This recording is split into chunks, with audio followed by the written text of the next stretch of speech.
Might help if I added myself to the stage. What's happening, everyone? Hey, for those of you trying to argue about Grand Seiko, it's definitely entry-level stuff. Seiko is much better than Grand Seiko. It is what it is. It is what it is. I'd rather have a Seiko than a Grand Seiko any day. Prove me wrong. You know what they say. Make me wrong. So on the screen, we have bacon, lettuce, tomato, bennies. Using up some stuff, keeping up with the theme. Boom.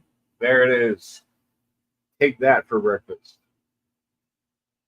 It was pretty tasty. Not gonna lie. I enjoyed it. It was a lot though. I made way too much. I'm really full. I'm gonna be burping this entire show. I can tell you that already. It's gonna happen. What do you do? What do you do? You drink a giant Trenta cold brew with no ice. That's how you get around that. Really, it's how you stay awake after eating such a huge breakfast. Saw Evan make his French omelet yesterday. My only critique was that he put the salt into the raw eggs. Tisk tisk. There is a link in the chat for Boston Collectors channel. Please subscribe to Boston Collectors channel. Turn on the notifications. I believe his Grail unboxing is at 8 p.m. tonight. Boston's a good dude. He's always willing to share his amazing pieces with us. So we should support him in these endeavors.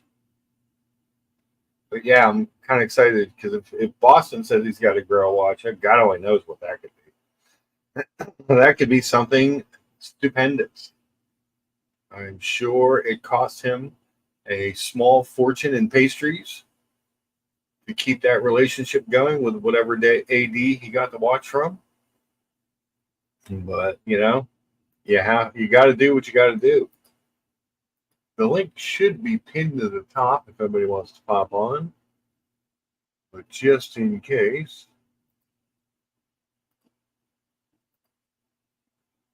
looks like the poll so far, 44% Longines, 22% Tissot, 0% Oris, and 33% Grande Seiko. So let's see what happens there. But I'm going to pin the link just in case. Invite some of you bikers to come on if you would like. What's going on out there in the watch world? It's psychotic these days. The watch world is psychotic. Whether it's the drummers or the purchases or the pricing, everything.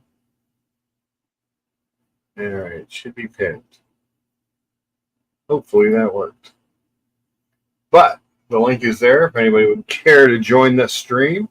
We got 11 people in right now. Thank you for watching. I appreciate everybody coming in. As normal, we start with my breakfast.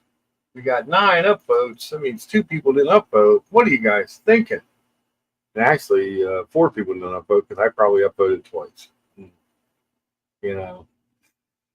Breaking down the fourth wall. Evan G. So yes, my only critiques with your omelet seem to come out pretty good. But don't salt the raw eggs, and then also don't cook with a finishing salt. Those would be my 2 critiques. The pink Himalayan sea salt should be on top of your omelet, not in the middle of it.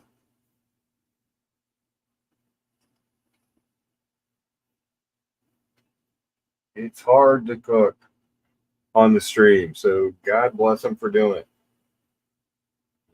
You guys have people just critiquing you as you go. So But God bless them. But yes, we made the bacon, lettuce, tomato, eggs Benedict this morning for breakfast. It was a huge breakfast, but I needed to use some of that bread and some of that bread, and I had another tomato, red tomato this time, and had some leftover bacon I needed to get rid of. So, it is what it is. I want to ask your guys' opinion on something. Let me pull this up here real quick. Pull up the Omega website. Imagine that, the Omega website. And Mark, who would have thought that that could be a combination?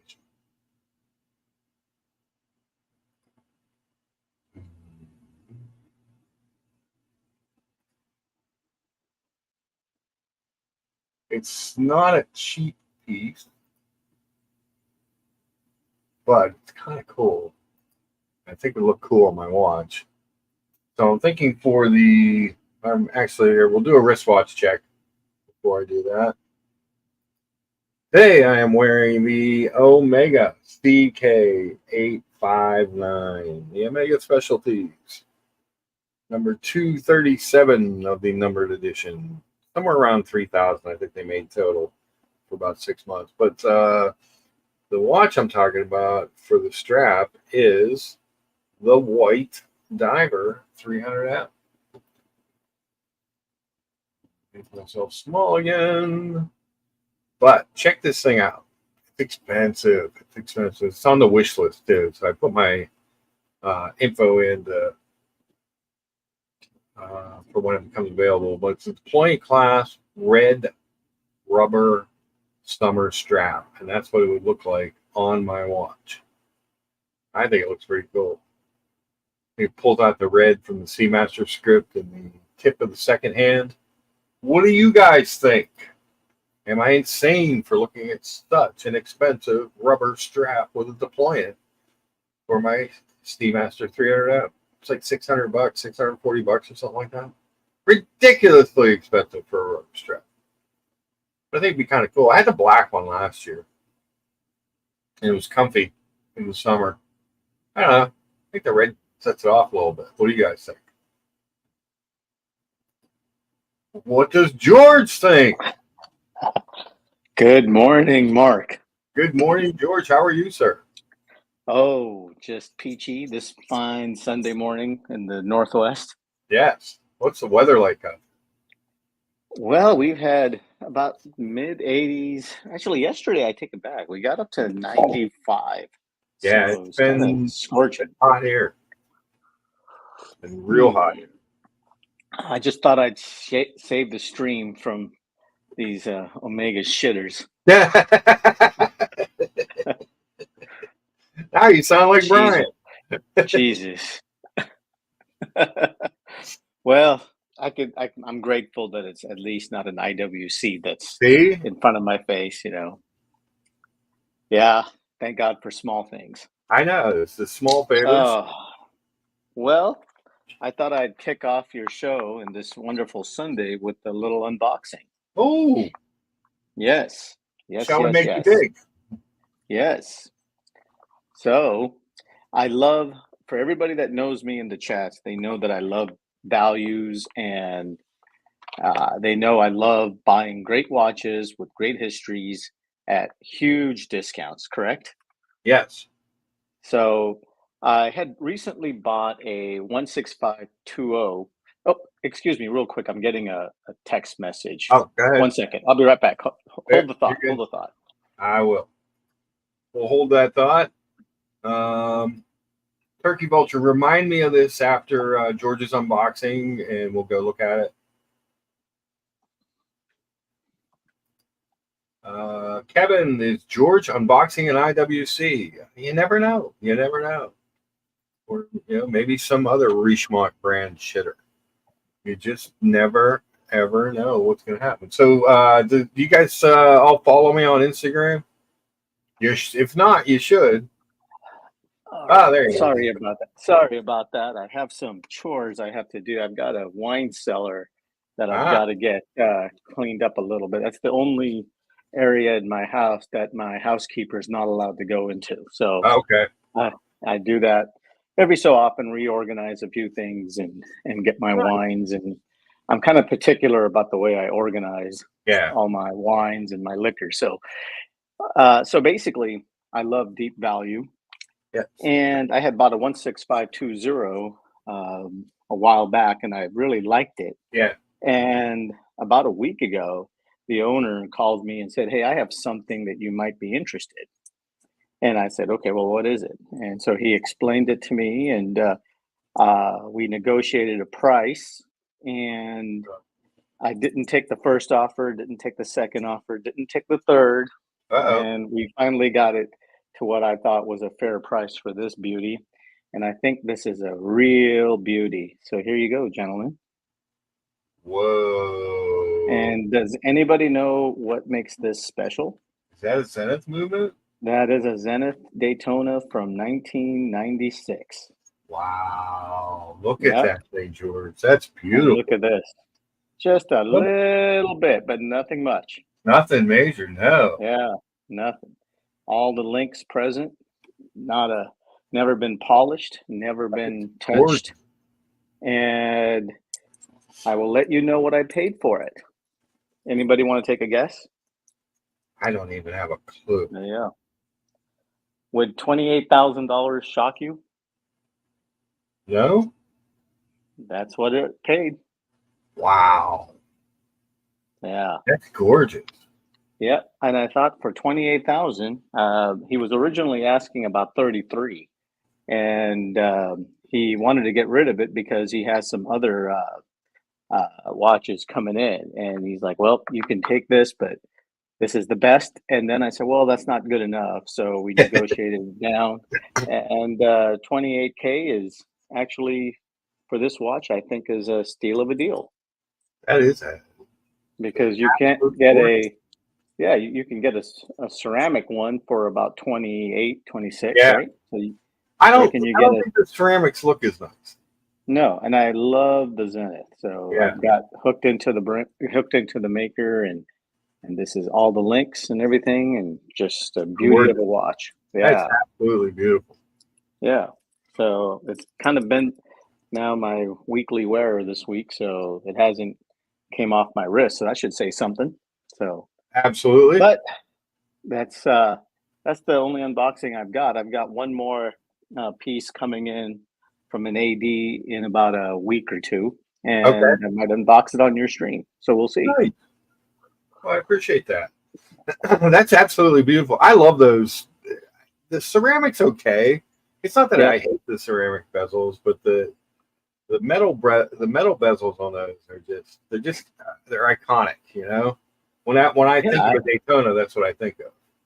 Yes, like I said, I think there's just some great values to be had these days for us collectors. I've never owned a Zenith. I coveted a Zenith, lusted after it. Well, now I have You got it. The 16520, and now I got a 16528. So it completes what I want in my Zenith house.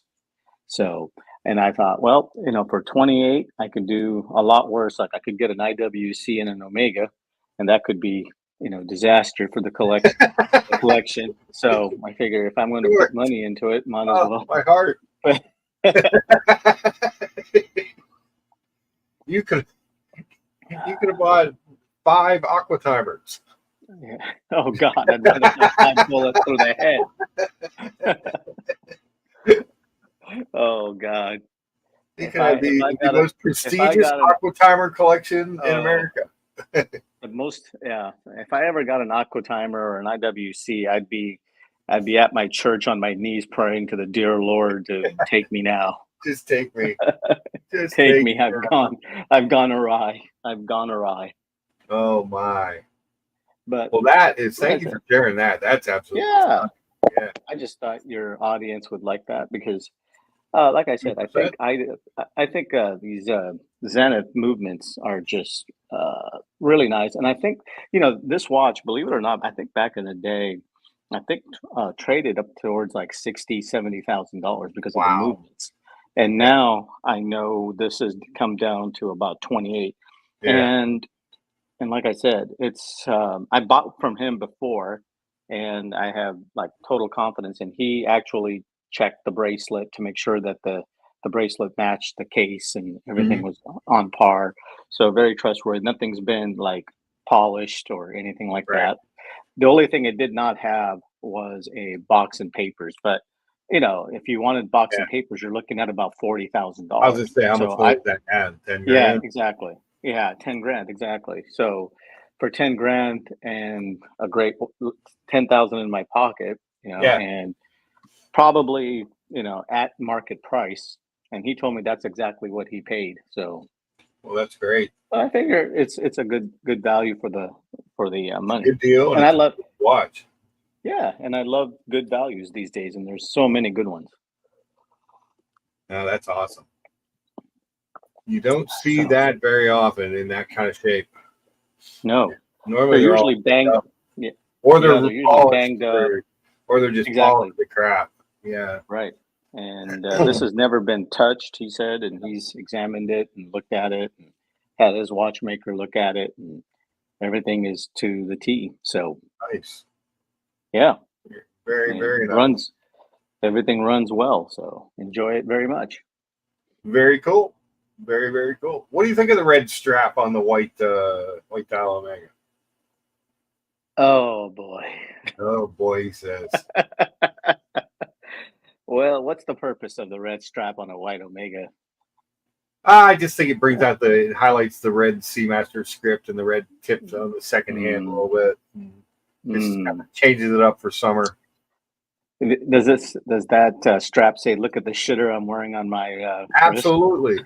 Hey, so my finance manager had the weekend off, so I was doing double duty again yesterday, and the guy wrapped up the deal for one of my salesmen, brought him in, was him and his wife doing the paperwork, and the car was just in her name, and Mm. it was, which was cool, really nice people, but I'm like kind of half explaining the paperwork and talking to him because he said, "Hey, is that a Omega Aquaterra you're wearing?" Mm. And he knew what it was, so we started talking about watches and the watch streams and shows that he likes and stuff. Hopefully, he said he might tune in today. That'd be cool. But yeah, it was Yeah. really kind of neat that I always say, if somebody recognizes that it is an Aquaterra, that's somebody who knows, at least has a cursory knowledge of watches, because that's not a watch you see every day. I had I had a, I had three Omegas in my lifetime. I had the Ultraman. Oh yeah. I had the Ultraman. I had the Tokyo 2020 Panda Olympics, Okay. and then I had the Sedna Rose Gold, the blue racing dial. Oh, And okay. I've tried my level best to love Omega, but it just never loved me back. So Never loved you back. never loved me back. So we had a divorce, Yeah, and the divorce. Well, at least it he didn't said, mistreat you like IWC. no, no, no. The IWC was like a bad mistress, Yes. wouldn't let, you know, wouldn't just can't let you go. Oh man. So it's been really hot here, but Mm. even with the heat, George, after my tree drama this week, Yeah, I the saw last that. couple weeks, Damn. I'm going pro global warming. I'm chopping down every tree I can find. Yeah. And the funny story about chopping down trees is, as you know, probably that I live on a golf course. Oh, okay. So I have this great view in my deck of the river and everything there. And all of a sudden they planted these trees about like 5, 7 years ago. Oh, And it totally grew like 25, 30 feet, and it's like it was obstructing my view. yeah, So I kept calling the golf course saying, "Take this shit down, cut yeah. this crap because you're ruining my view and you're ruining my property and all, value and stuff." And finally, like last month, they cut down about 6 of those trees. Okay. Yeah, and I was exceedingly happy. Yes. But Tree cutting is I oh, emergency. When you have an what a mess. emergency tree cutting, it's Yeah. expensive. Oh, Oh my God, yeah, I know those are pricey. so like, I'd actually called them about that tree because it was looking bad. It's a couple 100-year-old Mm, tree, and I'm like, well, I think that least needs trimmed back or something. And so they were going to come give me an estimate on Friday. Well, then I called them Friday morning. I'm like, look, it's progressed to emergency because half of it fell into the street and the other half doesn't look that good. No, you know? no. So I'm sure they gouged you pretty good. Oh, they did. $2,600. Ouch. It's half an Omega, George. Oh, yeah. or if you're lucky, it could be a Omega. Yeah. But yeah, I've had experiences with tree cutters, and they're all unbelievable. I've got a couple of large trees around the house, and like every year when my homeowners comes up for renewal, I get a letter from Progressive saying, "Hey, you need to trim this before we renew your insurance." And so I call somebody, they bring out this big old truck and they go into the backyard, and I'm always freaked out if they're going to bust a sprinkler or two. And it's quite tall. So they have this ladder that goes up there and cuts it and trims it back. They So, go up and cut a bunch of stuff, and they had the crane out. It was a big tree. So they got me.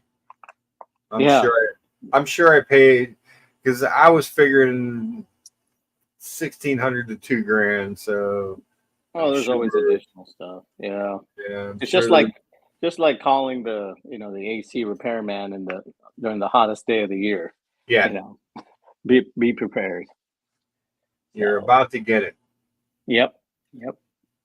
So the interesting thing was that there was a power outage that day. The transformer went out, and it took out, and the transformer only was hooked to 4 houses in my neighborhood. So everyone else had power except for us 4. So I come home from work, and I'm trying to get ready to go to bed, and it's really still, like there's no breeze. So even opening the windows, it's just hot, Right. And it's like uncomfortably hot. So I'm really sweating, and I'm just like, you know what? I'm gonna go sit in the car for about 10 minutes and cool off, and then maybe go to sleep. Right. So I go. I'm sitting in the car. I'm actually watching Curly on my phone as I'm sitting in the car, and I heard a little noise, and I thought, those raccoons are back trying to get my garbage cans.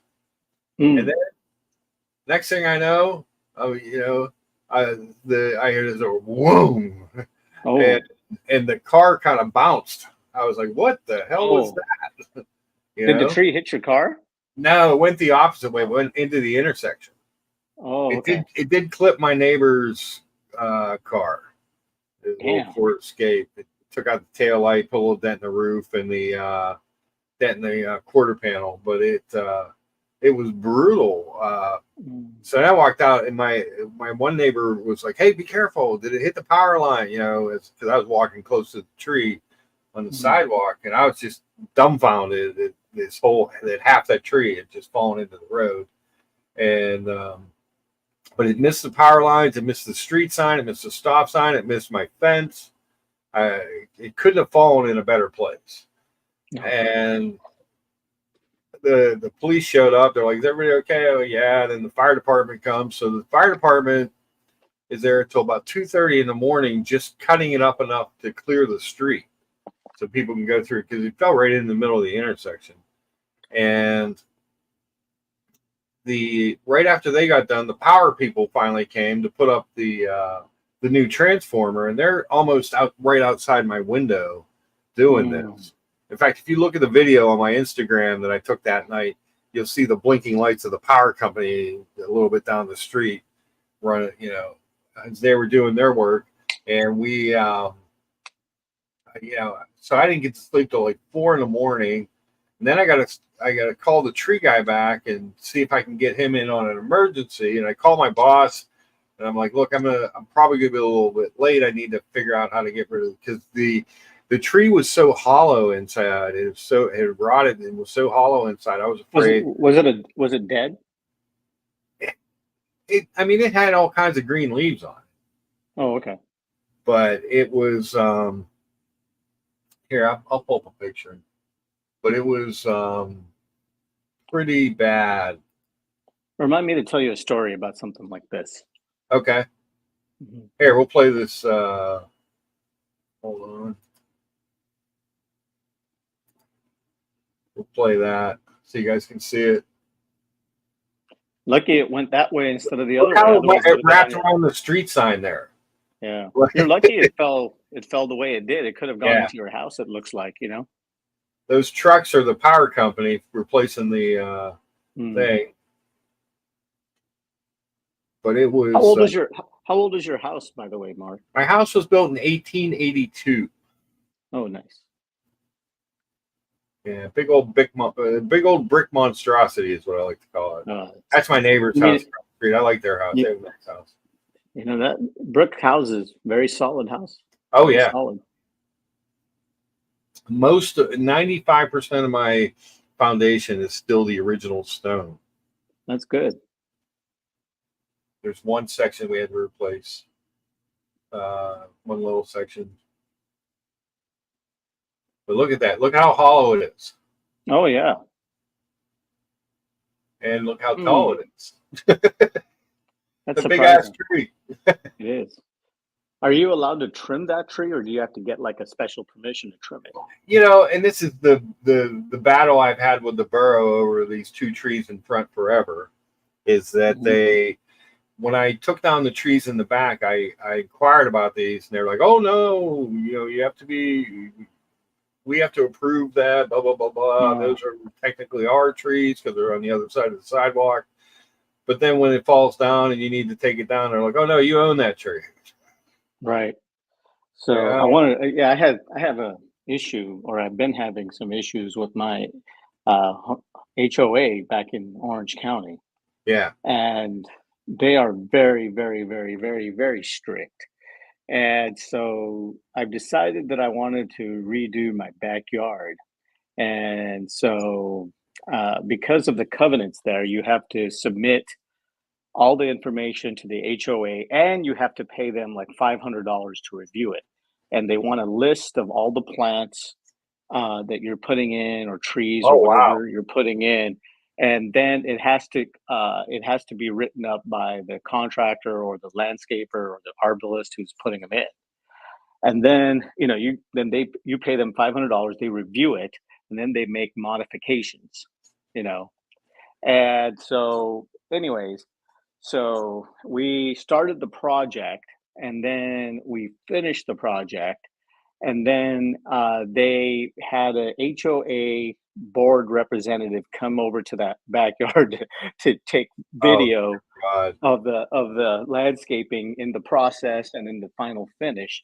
Then they submit that to the HOA for their approval. So it went to the board. They looked at everything, and they said they found 3 plants that they could not recognize in the list of the plants that were on the list. And so I'm like, well, I just paid, you know, $25,000 for all these plants and stuff, and you know, all the drip and everything else. What do you want me to do? They said they want to take photos of it and submit it with the names. So my father, who was there, took the photos, submitted everything. They reviewed it, and they looked it up on their list of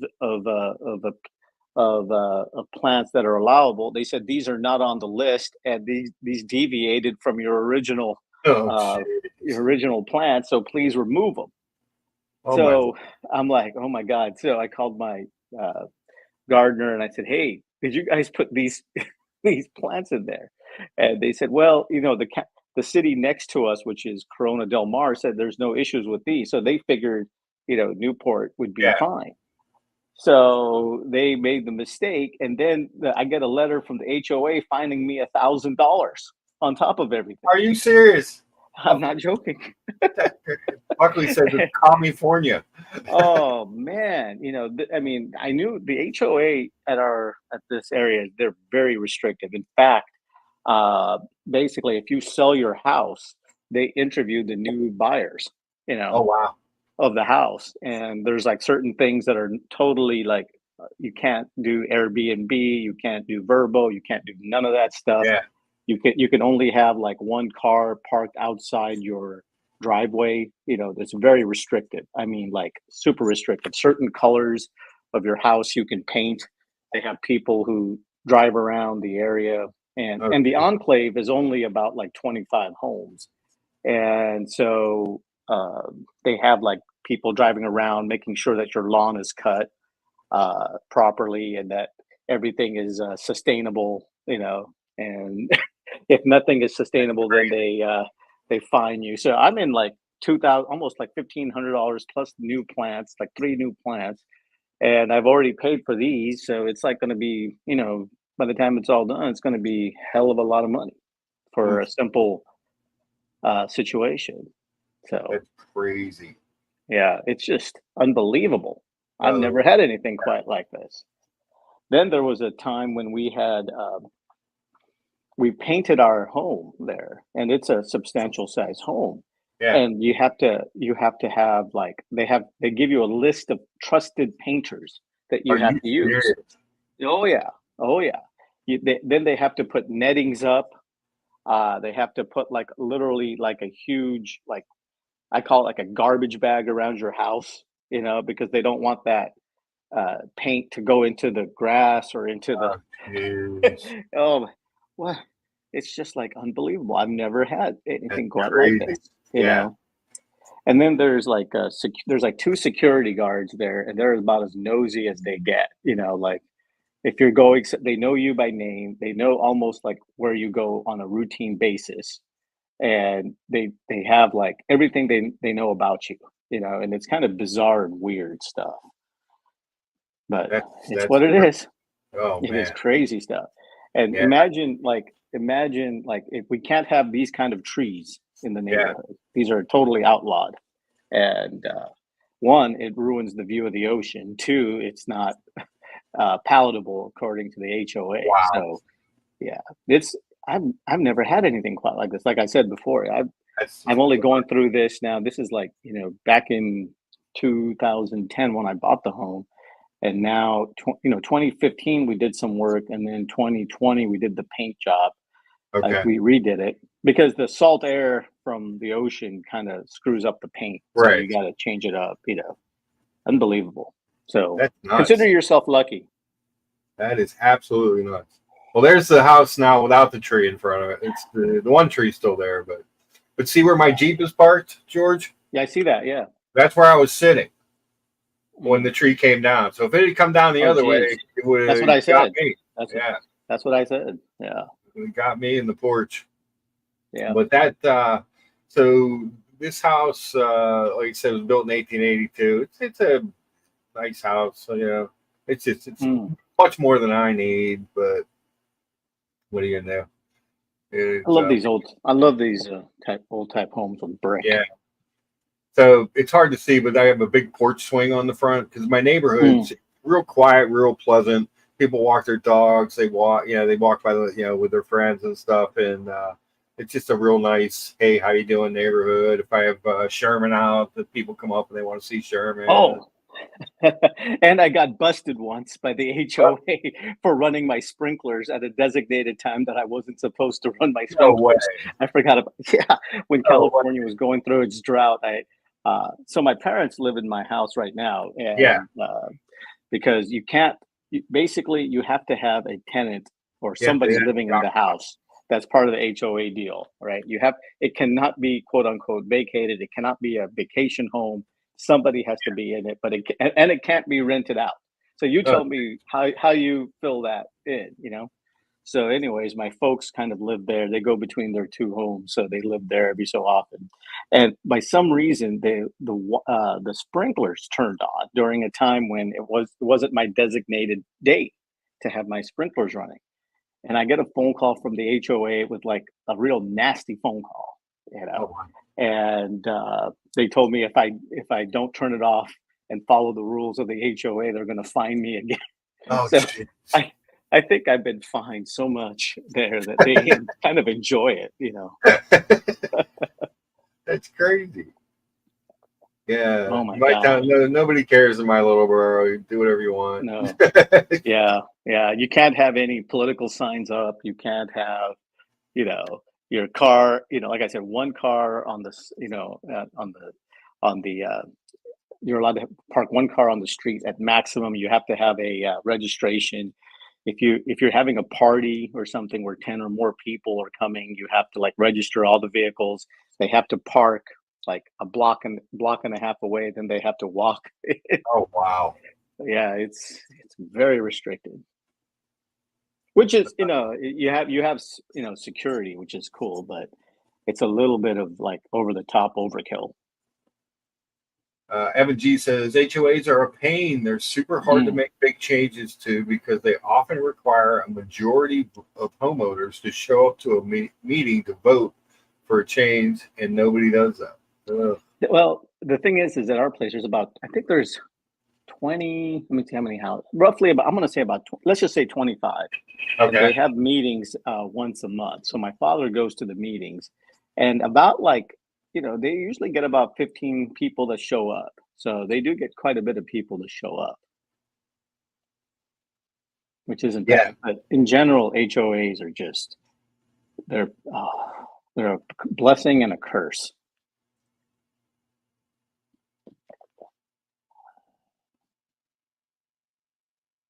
Hold on one second. Yeah. Yep. Getting many phone messages. There you go. But yeah, so that's crazy. Buckley says that he's surprised you put up with this, George. You don't let watch brands get away with a quarter of this behavior. Well, let's just say my home in OC is very special to me. So yes. Yeah. It's that's one nice. Of those. Yeah. Yeah. What are you gonna do? Yep. So yeah, the whole, when I come up the street, because I live at the crest of a really steep hill, and as you're coming up the hill, and you can see the tree from the bottom, it was that big of a tree. So coming up the hill yesterday, it was weird to see no tree, to have nothing there. But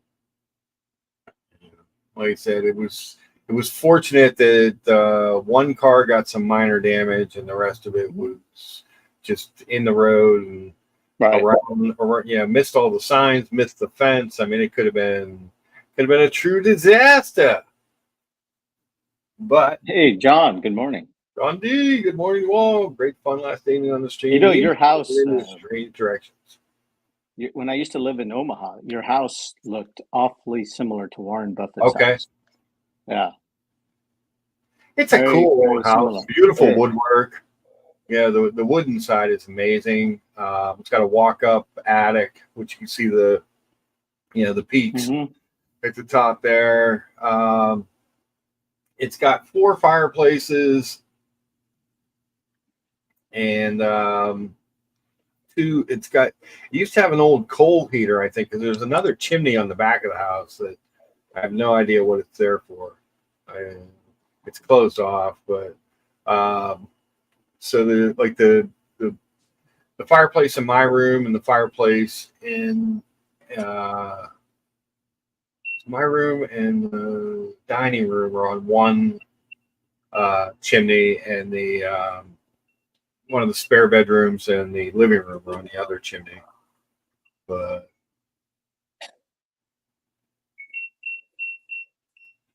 dear Artifacts in the house, he says, I think in the poll you have going, Mark, Longines is the strongest listed. However, I really like some Oris offerings too. Their pointer date is awesome. I really like a lot of Oris watches. I really do. I have to admit, I do too. Yeah, and I own one. Yeah, Oris does some interesting things, and I wish that they had 2 things. I wish that they just kind of stuck with the Solita movements and didn't increase the price to do the caliber 400s. And I wish that they had a little bit of a better logo or something. Something that just, you when you see the symbol, you know what it is.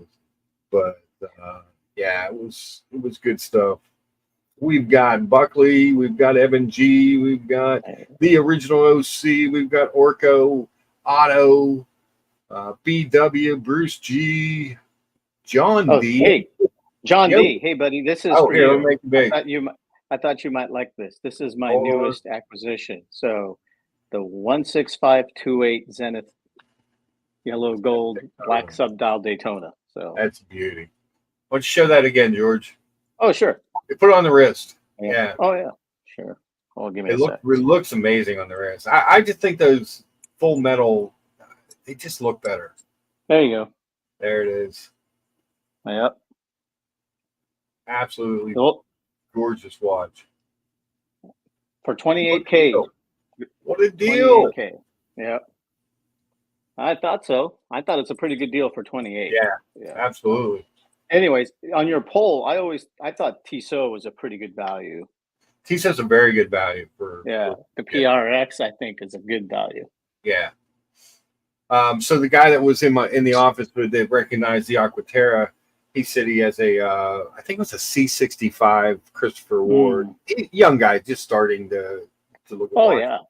You know, and but that's another one. I should have probably put Christopher Ward on the poll instead of Grand Seiko, because that's another one that's a good entry level value, you know, for people who are just starting, you know, for people who are just starting into the hobby. And I was telling him, I'm like, you know, when you're young, you can play around with things and buy things and move up in the thing. I said, I'm old. I'm kind of stuck in my ways. I'm going to be my normal Omega, IWC, JLC guy, you know.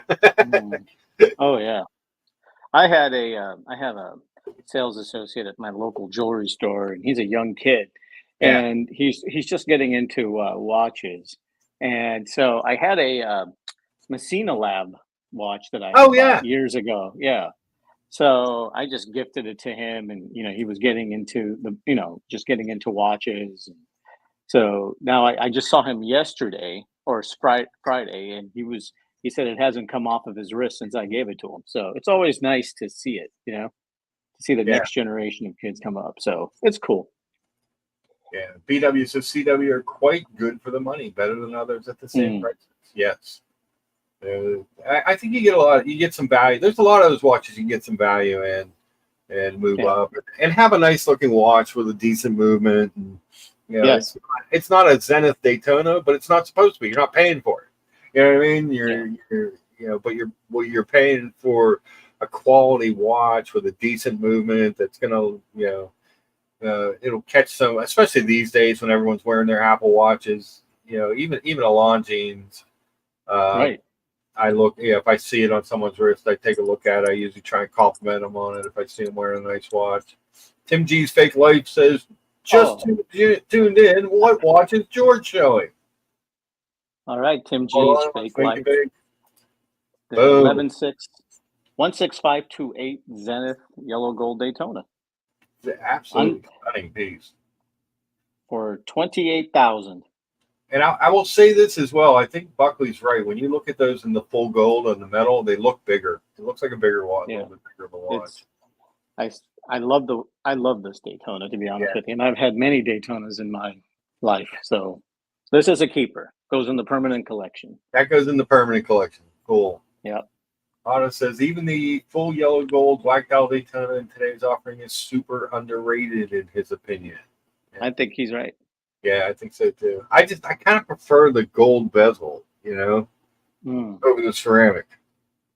Yeah, I'm kind of I gravitate towards the rose gold because I think of my skin tone being what it is, you know, and it looks a lot better. But I think that doesn't look bad on you. I think the black dial, I think if that had a lighter color dial, you would notice it more, the contrast more. But I think with the black dial, it works. Yeah. And Fella's in the house. He says, that's thick. Hey, fella. Nice to see you. Buckley says, Mark will come around to the Daytona. Give him a year.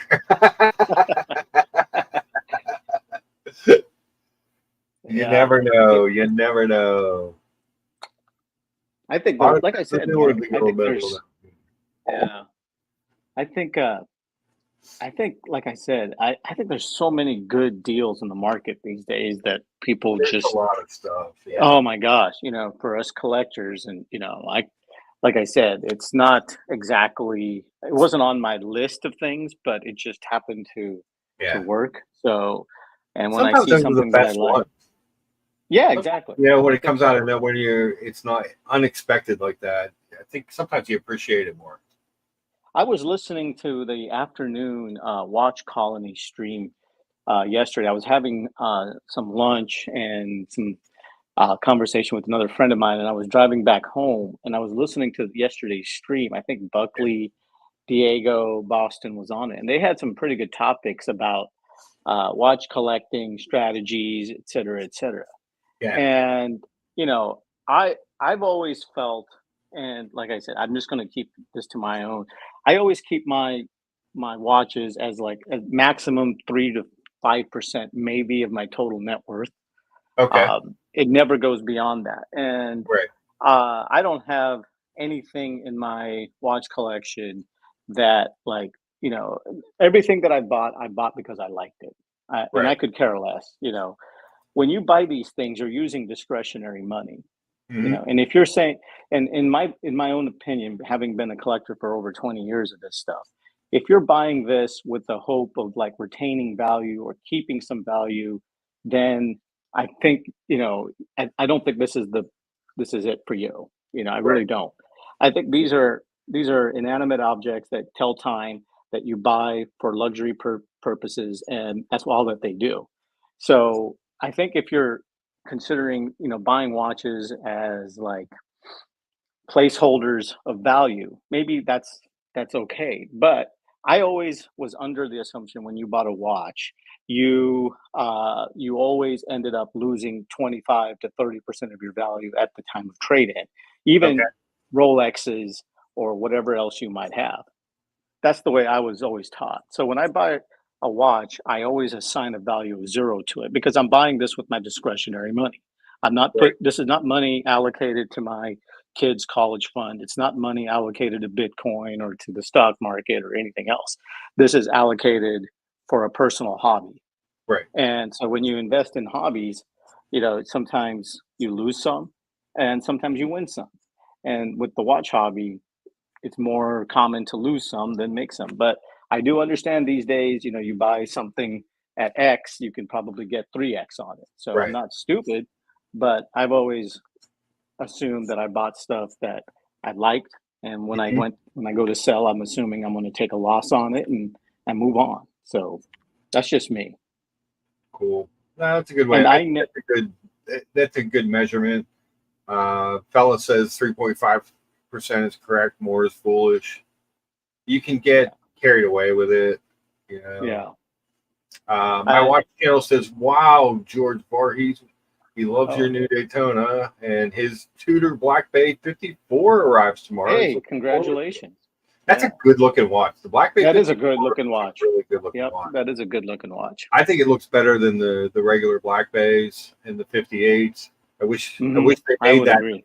I wish they made that iteration in the 41 millimeter. Right. That would be cool. Um, Original OC wants, it says he's at 30 to 50%. Is that I wrong? don't. I think OC. He's a pretty smart guy. Yeah, he's 25% max. Yeah. Yeah. Uh, Orko says sage advice, George. Sage Well, advice. and I can tell you, I've lost 20,000 on a watch. I've lost 25,000 on a watch, and for me, that's what it is. It's equal to somebody losing 2,500. It's Yeah. just when you have a little bit more, you lose some more, and it's what it is. So I've allocated that much to my play money, you know, Mhm. and my watches are my hobbies. I have other hobbies that I've I've done well in, so Yeah. I keep those aside. But watches are always one of those in the back of my mind. I'm expecting to lose X number of dollars every time I buy one. So 521 Taipei's in the chat. My mm, fellow Pittsburgher. He says, Mark, you should make a table from that tray. It's all gone. It looks like it never happened. I paid a ton. I paid a premium for the emergency service.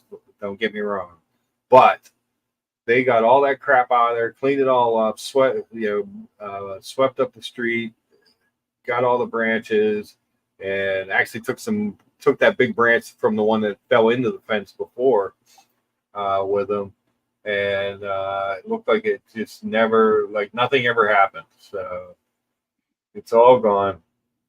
And the tree was so hollow and rotten inside. I was shocked. You think that could make good firewood? I guess. Oh, hey, did that hit the fire hydrant? Is it sitting on top of the fire hydrant? It's sitting on top of the fire hydrant. Oh my goodness, that would have been a disaster. I know. I was shocked that it didn't pop that thing and just start. Because that's all I needed was to be walking down, looking at it, for all of a sudden the fire hydrant to explode on me. Yeah, that would have made it better. Yeah. But the fire hydrants, so like you said, with the exception of my neighbor's car getting nicked up a little bit, he saw the pieces of the tail light on the ground. It couldn't have fallen in a better place. It really hit nothing. It was shocking. Right. And they said this other tree, the one to the other one in front, they said he said that one's in real good shape. It should be fine. So I'm going to get that one trimmed up a little bit. You know what's hard about removing these trees is getting to the roots. Of these trees. They're coming back next. They're coming back next week to grind the strong. Oh my God, that's a mess. I can tell you that. That is a mess. I was worried because it was so hollow. I'm like, one good breeze and the rest of that's coming down. It's going the other way. It's either going into the house or into somebody's going to get hurt. It was crazy. George or Kojak. Alex says, now. He says, sage advice, George Varghese, but I assume any watch I own is having a value of ZERP. I think he meant zero. Unless ZERP is some sort of Bitcoin I don't know about. No, I don't think so. ZERP coin. I don't think so. And there was a comment yesterday, I think on their channel, that I found kind of interesting. I think it was Diego who said, the brands choose you. You don't choose the brands. I've always felt I choose the brand. The brands don't choose me. Because here's my thinking on that. Whenever you walk in and you buy a Patek or you buy an RM or a Rolex or a Longines, you are consciously picking that brand, right? They're not picking you because you have a choice. Now, he made the comment that, they're going to give that Nautilus to whom they feel is deserving. Well, here's the thing. Back in 2015, you couldn't give those Nautiluses away. Right. I remember when I got my first AP, the 15400, I bought it for about $16,500. Nobody cared about AP. AP was trash. It was in the shithole. Okay, nobody gave a damn about it. And I bought it for $16,500. I bought a 15400 with the white dial, the worst of the worst. Okay, because nobody cared. Right. And so you're literally we as consumers, we pick our brands. Yeah, we don't pick the brands. Don't pick you, and that's just my opinion. Because guess what? Things swing one way and it swings back the other way. And when it swings back to us as the consumer, those brands will be begging for you to come in and get those watches. And everything that was normal will once again be normal, because Pateks weren't exactly the end all be all back in just as early as 2015. Mm-hmm. So, and I remember exactly to this day when I got my Nautilus, the guy, my sales associate, he looked at me and he said, "Why do you want to even think about buying that? We can't give this stuff away. Nobody wants this. Nobody wants it. Everybody wants like these other complications." Yeah. So it's just what I'm saying. I just think everything swings the other way. And eventually, I think if you're patient and you don't grovel to these ADs and buy shitters that you hate, I think it'll come back. I think the more things change, the more it stays the same. And patience is a virtue. It's true. Kojak says, all my watches have a realized value of 0. A, because they're mostly Monacos and Swatch Group shitters. B, because he hasn't sold any of them. Yes. And yes, I did. I was just making fun of you there, Jack. I saw I knew you meant zero. Evan G says those old maples, you really have to get them checked. Yeah, evidently, like I said, they were coming to give me an estimate on taking it down, and then turned into a crisis. Mm. Um, Did this thing have termites on the inside? there was nothing that we saw, but it, I knew it had to be at least a little bit hollow because the squirrels had a couple holes in it, but yeah, I had no idea it was that hollow inside. Wonder if you had a woodpecker problem. Oh, I have woodpeckers. They're around because they're annoying in the morning. Mm-hmm. This is all. So I've decided I'm going on a pro global warming anti-tree platform. I'm cutting down every tree I can find. I'm done with trees.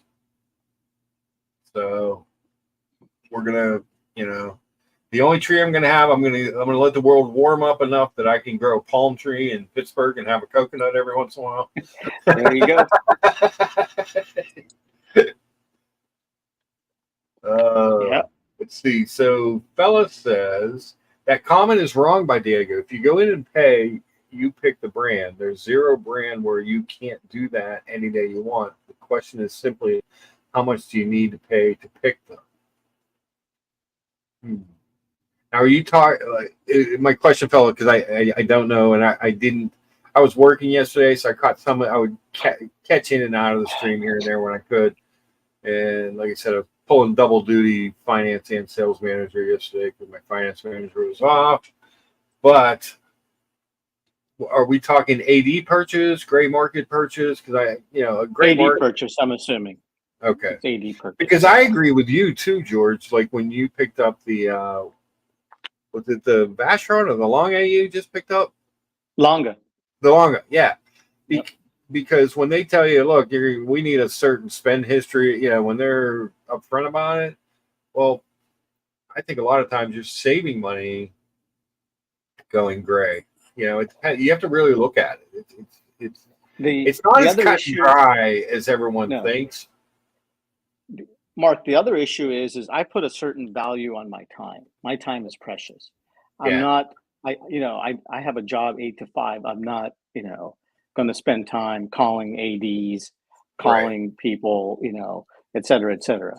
So it's very straightforward and straight cut with me because I'm from the old school. You call. I think you leave at 5 every day. Yeah, exactly.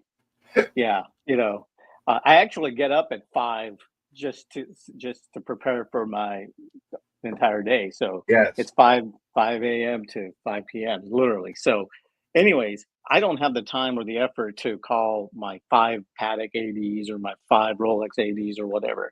I have one of each and that's it. I don't call other people. I don't want to do any of that. And so I put a value of my time. I put a value of my money. So it's like, I don't want to buy 10 Pateks just to get the one that I want. And there's no guarantee, right? So when you do the numbers, you think about how much money you have to spend to get that watch. And then you calculate the difference in MSRP versus gray market. Is it really worth your time and your effort? Unless if you want to go down that rabbit hole and get multiple pieces from the brand.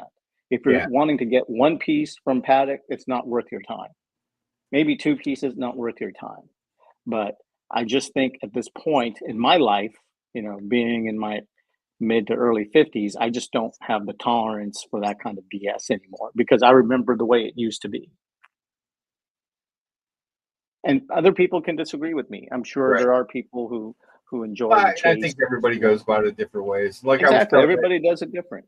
Like I was telling that young guy yesterday, you start, you're at his age, he's just starting. You know what I mean? You're young and you have time to experience things and even make mistakes here and there. But you get to you're starting at a different point.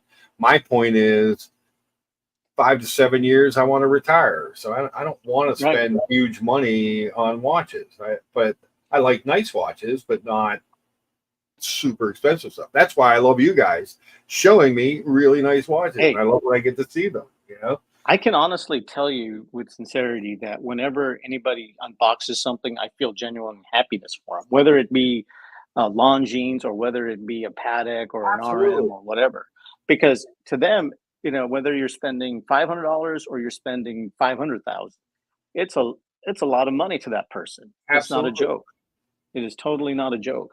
And for that person who's spending 500 on their watch, we don't know if you know, we don't know what their finances are and how much they had to save to get that money. So you give Yeah. them as much respect as you do somebody who has, you know, a $500,000 unboxing, and that's the beauty of a community, right?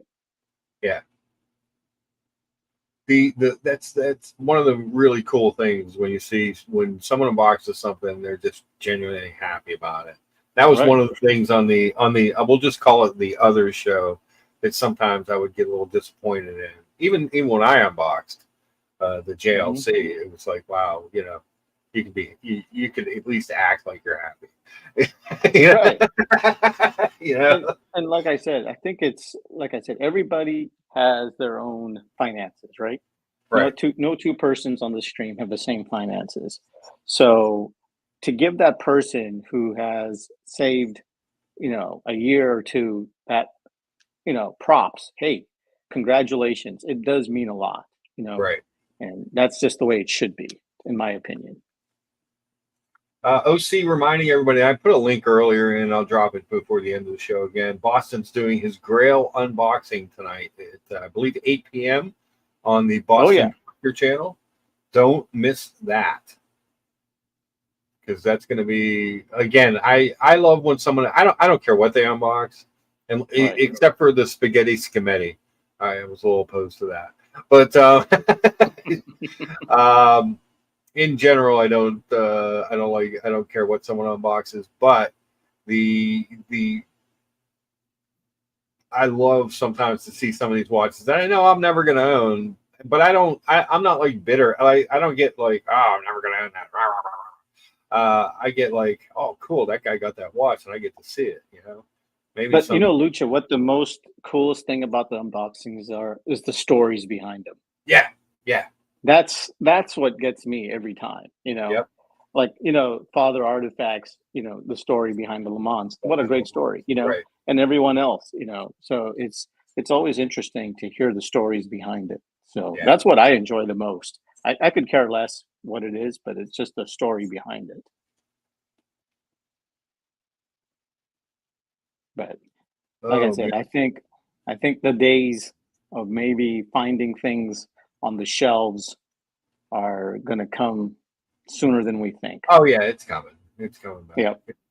I don't know that it ever be back like all the way back, but it's walking. It's already walked itself back a bit, and Right. You know, I feel bad. You know, like it was the same thing with cars. You know, it's taking the exact same trip that cars have taken, where there was scarcity, and there were dealerships that were asking for big money over sticker for regular cars, which I was happy I was not a part of that at either dealership I worked at. We were pretty straightforward with people. We were getting MSRP, but we weren't going over. You know what I mean? We weren't trying to gouge anybody. And well, you know, there's an old saying: an honest man knows that there's no profit in deceit, right, Lucha? Yeah. Yep. It's very true. It's very true. Yeah. But check out Boston's unboxing tonight, 8:00, Boston Collector Channel. I don't know if he's simulcasting that on because he did a simulcast on with the Colony the one day. He was running the show stream on both channels. He's much more technically proficient than I am. And for those of you who've never met Boston in real life, he's as classy as he is in the streams as he is in real life. A very, very much of a gentleman. So very happy for him too, because I've known him for quite a few years on these streams. So Bella says, I wish Boston the best. He's a great guy. I like criticizing his advice, opinions, which are misinformed and wrong. He's a nice guy, though. All right. Buckley says, I'll say this. I took a big leap with the Patek as a young person. That could be a 40-year relationship, and I think it's worth exceeding the 3 to 5%. Who knows? You know, the funny thing is, I remember somebody many years ago told me this line, and he said, when you become successful, you buy a Patek. But when you become successful, you buy a Rolex. Mm-hmm. When you're already successful, you buy a Patek. Ah, yeah. So that was way back in the early 2000s. You know, so it was like one of those things where you climbed the ladder, and it was more of a journey back then. And it was like you'd celebrate stuff like paying your student loans off, or you paid off your mortgage. Yeah. You bought it, or something, or your kid finished college, or you got a promotion at your work, and that's how you celebrated. Now times are different, It's funny you say that, because when I had paid off all my student loans, that was one of the reasons behind buying my first Rolex. Mm-hmm. And I got it was a 15 or a 20% discount on it. That was in 2001. Oh yeah. Yeah. In 2006, I bought my GMT Pepsi. It was, the MSRP was like 48 something, and I paid 33 something out the door. Yeah. And they had everything on the shelf. In fact, they had everything A to Z of everything, including the Rainbow Daytonas were there. You had your pick. Everything was available. You just picked. The thumbnail for today's show is my 2001 Rolex Datejust Thunderbird. That was the picture I used for the thumbnail for the show.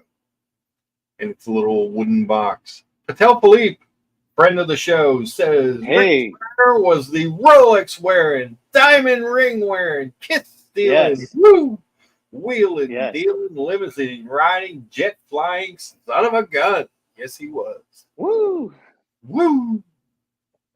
But love it.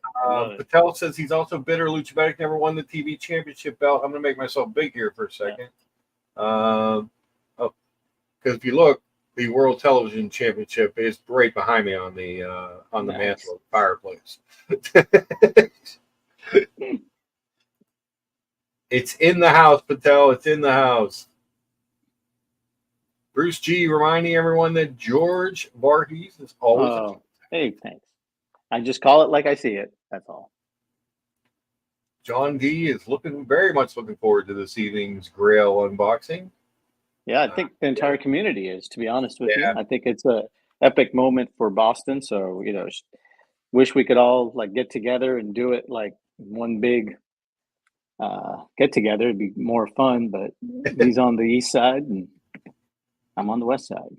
Billy says, I know for a fact that the Rolex dealers in my area have a lot of solo. Rolex is back and they cannot sell. I know that there's seems to be a backlog of precious metal pieces right now. So it's starting to change. It's starting to turn a little bit. I don't know if it'll ever go back to where it was like when I originally bought mine, but it's changing. It's definitely changing. Thomas Burnett, he says, whoa, Mark, I love my spaghetti committee. The market leader in affordable luxury watchmaking and middleman elimination. Let's just hope Boston's girl isn't a Richard Mill. Is it Richard Mill, Richard Mille, Richard Mill? What is Richard? It's Richard Mill. Because I hear different people say different things. I always thought it was Richard Mill, but then I've heard people say the other, and I don't know if they're just messing around or what's going on. It's always Survivor Series. Yeah, me too. Survivor Series all the way. The answer is always Survivor Series. Yeah. Todd Ken says his parents hate that he buys watches. He just doesn't tell them anymore. Same thing here. Same thing here. Yeah. People just don't understand. Nope.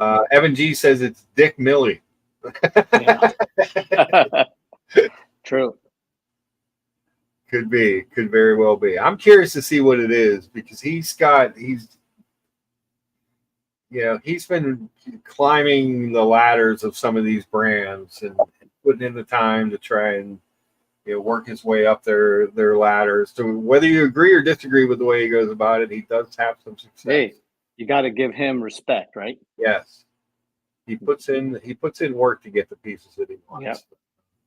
And he's always anybody who wants to talk to him about something or a piece. Yes, or absolutely. He's always willing to give his opinion and advice. The one thing I must say is in honor of Tim, he did have the best group of collectors on his stream. Oh yeah, by far of all the streams. I really think he had some of the best collectors that appeared and panelists. That's and why contributors on that stream. It's just it's what I it believe is. that's why people went to the show. Exactly. You could find those people, and I believe that he thought it was because of him personally. He was a part of it, but it was mainly you got to meet people, and I don't think he understood that people talked and were friends outside of his sphere. Right. He was the conduit, but we were all our individuals, right? We went everywhere, and we met with people. We connected with people, So, it's what it is. Yeah, but I mean, and now you have the Colony and this show and a couple other shows, and so people still get together and talk and BS and show watches and unbox and it's much more about the watches and the hobby and what's going on in your life than attacking this or attacking this business or that business or this person or that. Right. It's tedious drama for no reason. Well, how's the car sales going this month? They're okay. They're okay. It's a little, it's still a little slow. I mean, what we need are a couple decent lease. If they were to come out with a couple decent lease programs for a couple months in a row, I'd be cleared out. We have people waiting. Yeah, people are just waiting it out right now because things are kind of expensive, and we're a big lease store. We do 78% lease. Was it Razor Ramon? Yeah, just for Mathis. Hey yo.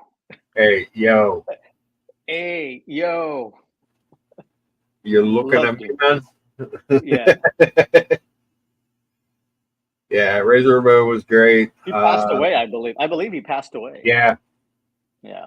He had a troubled. A lot of those guys get, because of the physical torture they put themselves through, they end up, a lot of drug addiction and stuff, and it's a shame.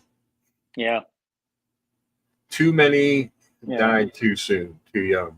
Yeah, way too young. But fortunately, we still have the videos and the clips and the memories and. Yeah, I remember it was pretty funny because Tito Santana, you remember him? Yeah. Tito Santana, right? So in the days of the wars between him and Rowdy Roddy Piper, Piper used to call him. Piper used to say, "Hey, yo, Chico." The way he said it was pretty funny. Roddy Piper was a legend, and still to this day, I think he's one of my top 3 favorite wrestlers of all time. Ric Flair. Who was another one Piper was definitely up there, and I was a huge Andre the Giant fan. Oh, okay. Yeah. The whole Andre the Giant thing, he was so big. People used to be so nervous about wrestling him because if he didn't like what they said they wanted the match to be like. He could just change it. There was nothing you could do about Oh yeah. Oh yeah. I remember. Yeah. I remember. Do you remember? I think it was WrestleMania 2. Was it the one where it was Andre the Giant against Hulk Hogan? Do you remember that one? WrestleMania 3 in Detroit. Yeah. Yeah. Yes. And I remember my father had paid like the $40 or $50 at the time Yeah. for the pay-per-view, and all of our friends got together at our house, Yep. and we had it was better than the Super Bowl back in those days. It was huge. It was huge. I remember watching that like it was yesterday. Yeah. Yeah, it was absolutely huge. MJ says, at Mathis, apologies for what begins tonight and will last for the next 60 plus days. For your mental health, you may want to take a 60 to 90 day holiday somewhere else. I guess there's some big unboxings coming from Boston there, guys. Oh, and for my Boston compatriots, you may notice I changed the scroll to green and white for your Celtics. Vimal Nair says, Lucha and George Varghese, what are your Grail pieces? George, do you have a Grail piece? Good one.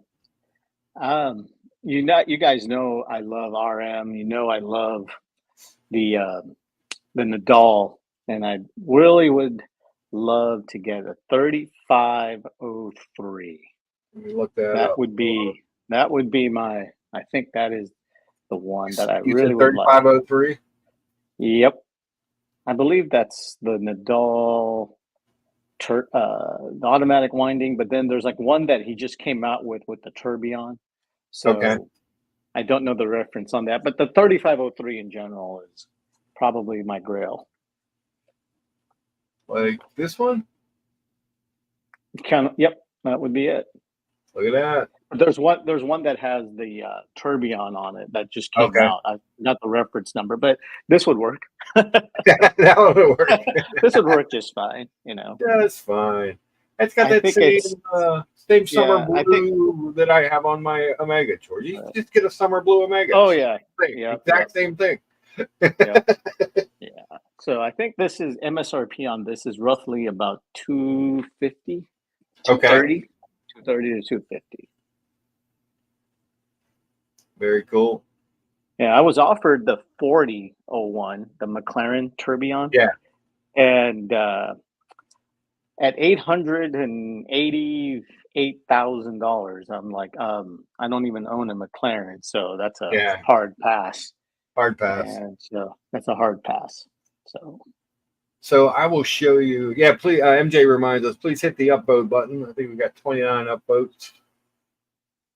We do like to have some likes. I'll show you. You want to see my Grail piece, George?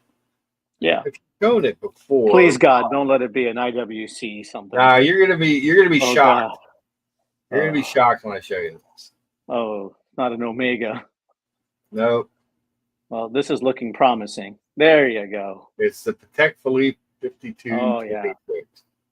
That's we need Patel to come on the stream now. This is right up his wheelhouse. This is definitely right up his wheelhouse. I just think this watch. It's simple, but beautiful. You know what I mean? Yeah. I agree. It checks a lot of boxes for me, and it just. I think this is a beautiful watch. Yeah, I would love to get this one, and I'd pay retail for this. I don't care. I'd love to get this one. It's a really nice Calatrava. Yeah, there's just something about it that just catches my eye. It just makes me smile every time I see it. So. Beautiful watch. What made you come to this particular watch, Mark? I don't know what it was. So here's the thing. Patel and Kesselowitz. I blame these two guys. And Buckley for getting a Patek. For some reason, got me to go because they're talking about Patek. They made me go to the website. You know? And so I started floating around the website looking at stuff, and I was like, what is that watch? I like that a lot. I don't know why. I don't know what it was. It was so simple and elegant and just all the things that I like, simple watches. You know, I don't like a lot of complications and skeletonization and you know, I don't need a lot of pushers and world timers and chronographs. I'm not. That's not my deal. And I saw this, and the dial. I love the dial. I love the Arabics. I love the syringe hands. I love the case. I was like, wow, I really like that watch. You know, I would. I would. Have you seen the 5326, the annual calendar in this? Yeah. That's the one that That's the one that I think I would go for. I think the 5326 with this charcoal, you know, dial just looks. Yeah. It looks It's good really looking too. nice. Yeah. Man, it's good looking watch. And I think that is just such a stunner. And I think that's a really nice annual calendar. I think probably one of the better ones that they do. Yeah. All those complications stuff don't do anything for me. It's just I love a classic looking watch, especially in like a dress watch kind of thing. And there's just something just so kind of it's just a simple elegance about that watch that just really DC and LV says syringe hands on a Patek Philippe. Yes, I agree. Fire. Yeah, I agree. Really, I agree. I really agree with that. It looks like a Zenith to me. Oh man. Maybe I could just buy the Zenith. I'm sure Zenith has a knockoff of it. They've got a knockoff of everything these days. Original C says Tan and Kelso are very, very bad influences. Yes. Yeah. Washington Brian says he blames George V for most of his unnatural watch desires and fears. You know, the funny thing is go ahead. I was going to say, he says George would have loved the rare handcrafts exhibition, and some of the marquetry were outstanding on the dials. Yeah, they do. I remember Russell 996 once showed his Closine on the. I forgot which one it was, but it was it was like a racing car. The race car one, yeah. Yeah. It's man, beautiful. I couldn't get that out of my head, and I still can't. What a beautiful watch. He came on the community once, or was in the chat in the community once, and had me pull it up, I think, out of his Instagram. Mm-hmm. Yeah. And back in the day, and I was like, "Whoa, that's gorgeous." But, I'm actually fascinated by the 5130, the world time. You know, now that Tenzil, Tan has one, you know, and a few others. Jamie, you know, I've been looking at one, and so, but I'd like to have the one with the bracelet instead of the strap on it. You know. Okay. Here, let's see. Here, pull one of those up. That, like this one. Yeah, but I'd probably go with the white gold version of it instead of this yellow or rose gold, whatever that is. But I think that is a beautiful watch, and I think those are some great values too. Yeah. Oh, here you go. Yeah, that's a beauty. It's just the only thing is until I hold this in my hand, because those of us who are old, kind of hard to see the hour and time on this one. You know, the hour. A little bit, yeah. Don't you? Yeah, it's a little harder. Yeah, I'd have to see it in person. It's probably very hard to tell, you know, until you actually see it in person. It's hard to see. Yeah, you can just see how it blends in, right? It does blend in a little bit into that. Yeah, that's the only drawback. It's a beautiful watch, though. Oh yeah. That looks like an IWC bracelet, George. Maybe you're coming around. Lucha, I'm about to unsubscribe any second now. You bring up that you compared it to you compared the RM to an IWC, and now you're comparing this beautiful Patek to an IWC. Good Lord! Come on, I compared the strap on your Grail RM to. Yeah. I mean, here, George, you tell me, who stole from who? Please, Mark.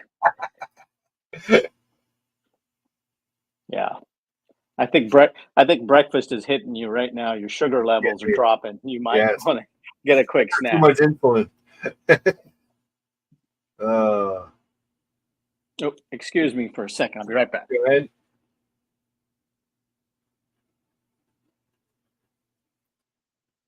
Ken, Daytona, Patek, and RM are all on my radar. Ooh.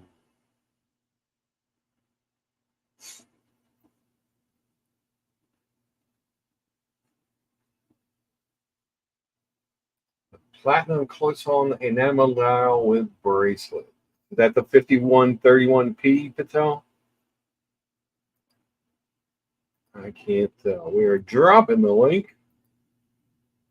As OC so eloquently stated earlier, it is the best Sunday morning natural disaster and watch talk show going.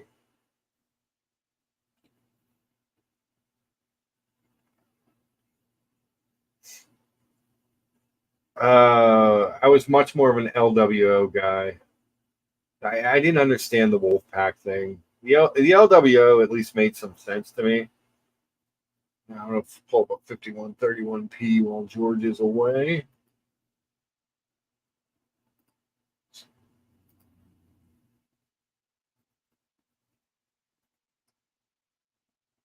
Oh yeah, that's pretty well.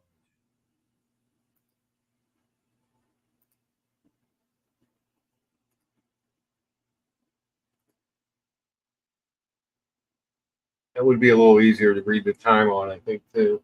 We'll keep that up there until George comes back. The link is in the chat and pinned to the top. And we do appreciate all of the upvotes. Where are we at on the upvote count now? 32 upvotes. Cool. We like to get it up somewhere between 40 and 50. That's the goal every week. And we like to get into... we'd like to kind of creep up on 500 subscribers, I guess. That would be fun. It's just anyone who's new here is just kind of just bullshit when your friends talk, you know. It's just real casual, laid back. Anybody wants to jump on the panel is free to jump on. And there's no mods, no stress, no drama. We try and keep all that to a minimum. Just talk about whatever's going on. That's the key. That's the key to good streaming. We start with breakfast. While we're waiting for George to come back, I will show for you guys who missed the BLT Benny I made this morning. It's a little bit of a mess, but it was delicious. That's probably the best picture of it. Or maybe that one. That's probably the best picture of it there. So yeah, we did. We used up the Mancini's Italian bread. So I grilled it on one side, and the just the bottom is toasted, and then I used the garlic aioli that I made the other day, the spring mix greens, the tomatoes. I kind of macerated them for 15 minutes in champagne vinegar because the tomatoes are not quite seasoned yet, so they're a little tart, so get a little bit of flavor. Bacon and the eggs, and then I made the hollandaise. Since hollandaise sauce is kind of bland, I put some ground chipotle pepper seasoning into it. That's why it's a little darker this time, and gave it a little kick. But it was great. Some microgreens. It was absolutely delicious. Akeem, I wasn't a tugboat fan there, Patel. Not a tugboat fan. Although Claude Kent says tugboat, one of my favorite heel turns, plus the Shockmaster. Yes. What a debacle the Shockmaster debut was. Gorilla George is in the chat. Good morning, Gorilla. How are you? Or afternoon, evening, whatever it is where you are. I always forget you're in many different time zones from us. Gorilla says, happy Sunday, you lovely people. Gorilla, did you see George's new Daytona? The beaut. Absolute beaut. Not really an unboxing, more of an unveiling. He did say he's going to have an unboxing for us coming up. He's going to do it here on the Luchabetic Mark stream. Changed the name because I was manipulated by the original OC to change the name back to Luchabetic Mark. What do you guys think of that? Is that a good move?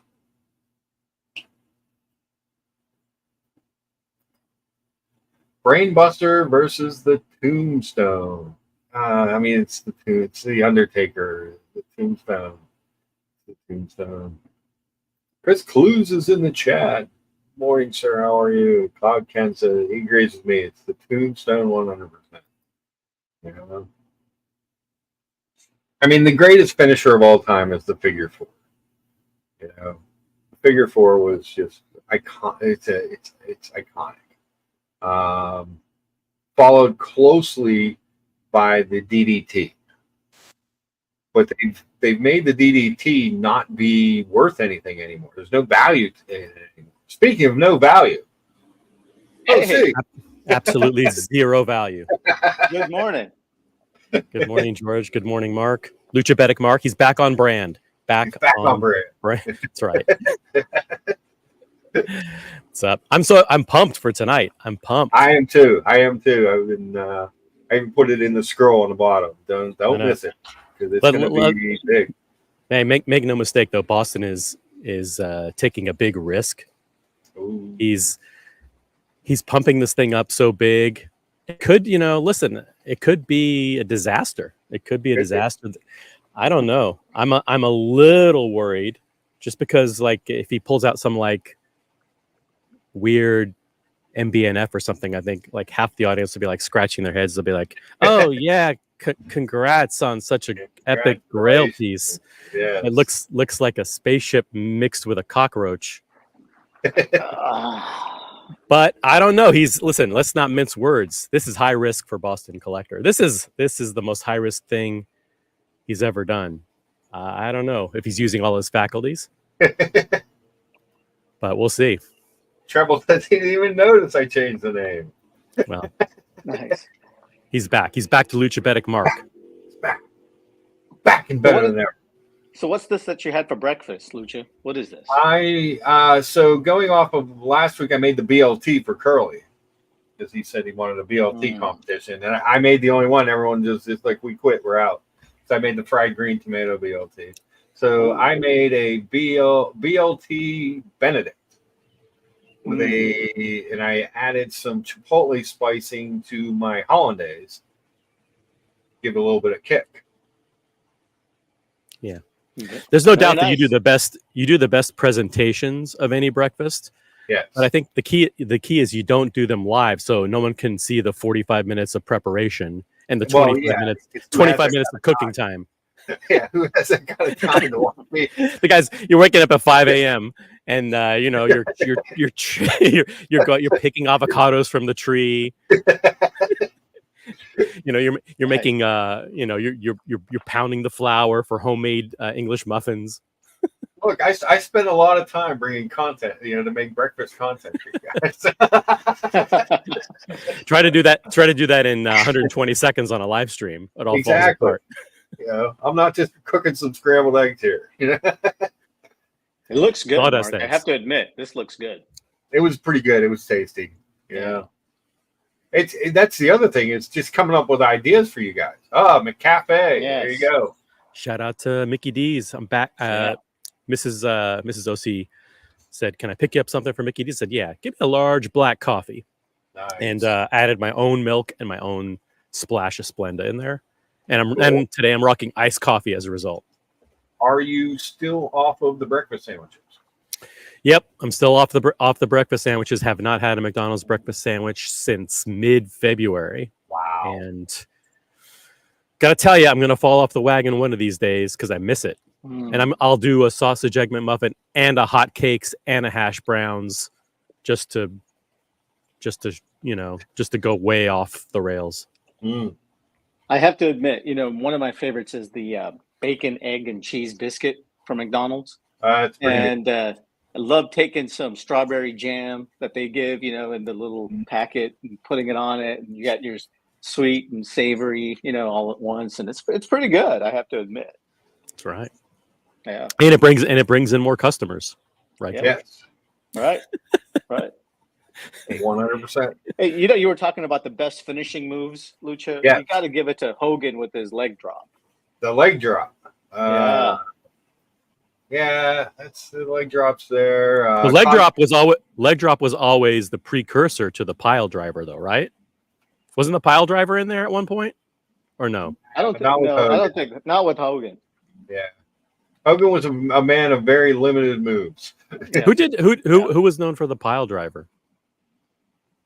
Jerry the King Lawler was a big pile driver guy. There have been other ones. Then there was the tombstone pile driver by the Undertaker. Yeah, you're right. Yep. Yeah. He landed on his knees instead of pile driver is one of those moves that every once in a while they would say, "Oh, it's illegal, dude," and then someone would always bust out at the end of a match and give someone the pile driver, and the fans would go wild. They'd get disqualified. And you know who it was? It was Greg the Hammer Valentine. Do you remember him? Yeah, of course. There you go. He also did the figure four. Oh, did he do the figure four? I thought it was the pile driver. He did the figure four for a long time. Cloud Ken says the sharpshooter. Listen, there's several finishing moves that I liked. I like Rey Mysterio's move where he's kind of grabbed the rope and he swung around, whatever that was called. Yeah. You know that one? And I liked the Miz. The Miz would do the skull crushing finale where he'd come up. I like the skull crusher. That's actually a good finisher. It's really just putting your What do you call that when you put your arms behind someone's neck? Like a full Nelson. Full Nelson. It's just a full Nelson, and you pretend to drop them, and they come out with a fancy name for it. Sergeant Slaughter used to have a good one, the Cobra Clutch. Cobra Clutch. Yeah. Then Jimmy Superfly Snuka from the top turnbuckle. From the top. Right?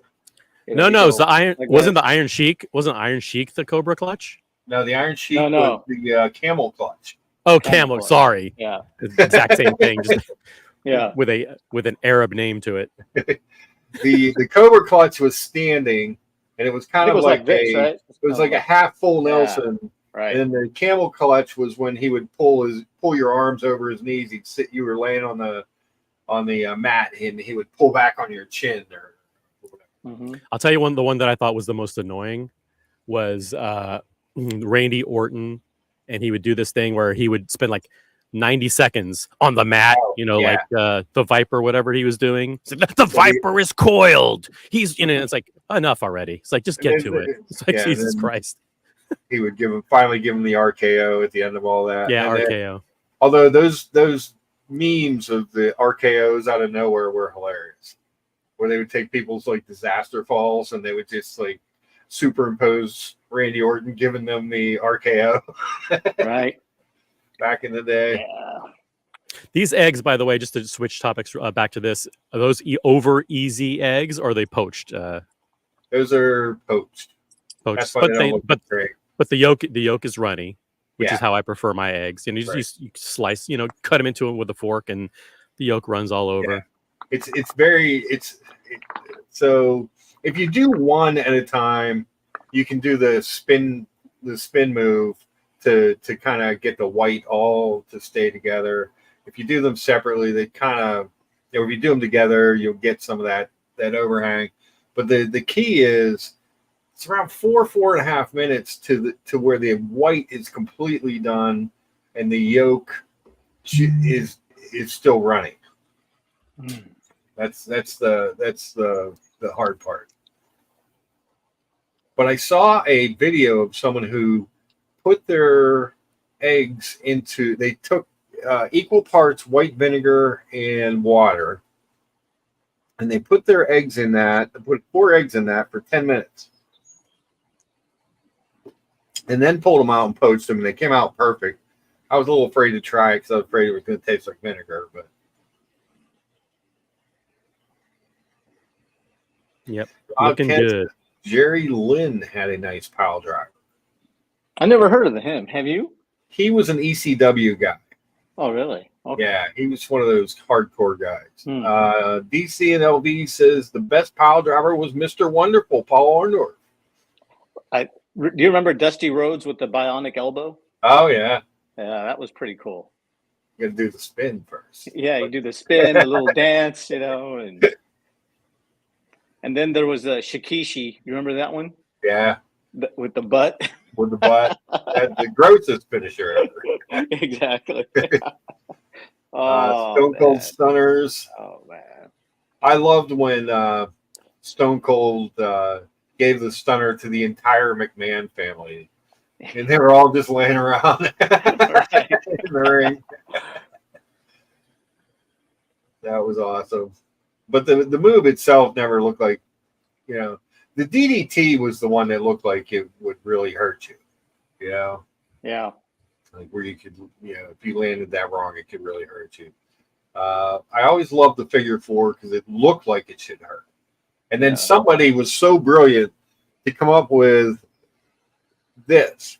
They said, look, if you roll the guy over and reverse the figure 4, now you're putting the person who put the figure 4 on you, now they're in pain. That was brilliant marketing. Yeah. The reversing of the figure 4. And then there was, you remember the Fabulous Muto? He had that green spit. Oh, the green spit. That was pretty funny. Yeah. That was good stuff. That was good stuff too. All kinds of good. Oh my God, it was great. It's so much fun. Couple of big kids. Yeah. Bunch of big kids watching this show. That's all. It's George. I got a watch that Patel wanted me to pull up for you. He said you should look at this one. It's easier to read the time. Yeah, he's right. It's the only problem with this. It's hard to read the price. Yeah, that's right. The price is so can't even fit it on the screen. It's too many digits. Yes. Yeah. It's good looking though. The thing is, this is also very, very similar to the Patek that you used to have. I'm not sure if you still have it. Skeletonized one with the. You still have it, or you got rid of it? I got rid of that one. Yeah, I got this stuff that I wanted, but this is kind of a similar style. Like this, the bracelet's very similar. Yeah, and similar to the 5960 as well that I had. Yeah, really gives off some Omega Aquaterra World Timer vibes. Oh, damn! I can do it all day, George. I can these comparisons all day. Yeah. I believe you. Oh, see, have you looked at that? We were looking at the Calatrava that Lucha had. Have you? I'm sure you've seen, what is it? The 5126, the annual calendar. That's a really nice one. Have you looked at that? I'm being flooded with advice from all people. This one is the asphalt, and I know people who want this one. Yeah. Oh, 5326. Yeah. Have you seen that? That's the World Timer? Yeah. No, it's an annual calendar. Calendar cannon. Yeah, it's just like this, but it's an annual calendar. Oh, yeah. Yeah, I know people that want the 3-hander. I don't know anybody who wants this one. This is similar also to, in look and feel, to the 5320 in the sense that it has those loomed Arabic numerals. At this one, George? Hold on. There you go. Yeah. So right now I'm taking advice from everybody, but I'm not doing anything rash. How about that?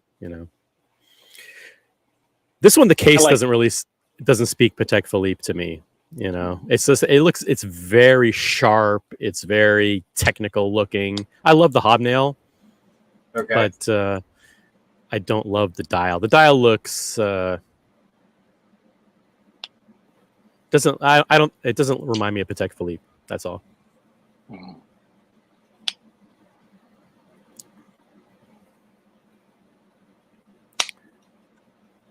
I like the more simple 3-hander one myself, but I'm a simple guy. I don't know. I do like this quite a bit. It's kind of nice. The more the more I see this. Yeah, beautiful watch. Yeah. Speaking of simple guys, Cowboy Dick has joined Oh, the panel. Well, Here we go. Mark, my mama told me don't talk until spoken to, so I was waiting for you to say hello there because. Well, hello, Cowboy Dick. Well, yeah. So let me tell you, I was up early this morning, got out, had my breakfast. Ain't no fancy breakfast like yours. We just eat them eggs and potatoes. And then I went to church, and then I come back and I hear you talking this bull hockey. Bull hockey. See. Let me tell you something there, Mark. Mark, you listening there, boy? I'm listening. These Patek Philippes, them special watches. Now you comparing them to them IWCs or whatever them other shitters you are. Let me tell you what happens. You listening there, Mark? I'm listening. If a cow ain't got no tits, it's a bull. All right. it ain't no cow without no tits. It's a bull. All right. Okay. Now, and when I go out there and I want to eat beef, I don't ask a woman to cook me no chicken. I want beef. So stop comparing them Patek Philippes to them IWCs and them other shitters, okay? Because them's right there. Them's the bee's knees. They're the full bull. Lots of horn on them dogs right there, okay? Lots of horn. Yeah. All right. There you go. I got to get back out there and I got to go shoot and eat something. Bye. It's not the only full, not the only Oh, full boy. bowl around here. Yeah. Yes. Thomas Burnett, he's much more of a spaghetti skemetti fan than he is a RM fan. He says, I really don't get RM apart from the appeal of the materials they use. The RM005 used a Bauschar movement and with base plates and bridges made from titanium. And he says, Parmigiani owns Bauschar, which are good, but not worth the money RM charged. The RM10 used the Bauschar. With a movement with a chronograph module, still not worth over 100K. They are fetching used. Boom. Well, do not tune in tonight to Boston Collectors Channel at 8 p.m. Eastern / America time / World time, just in case you don't want to be disappointed. I don't know what it is, so I'm not dropping any hints. I have narrowed it down to 3 things. Okay. And those three guesses are, because I'm spreading out my risk, one for each brand. Number 1, it's his third Richard Mille, and it's something crazy, like some Bubba Watson type with a sky blue or white or whatever. I don't know the models, right?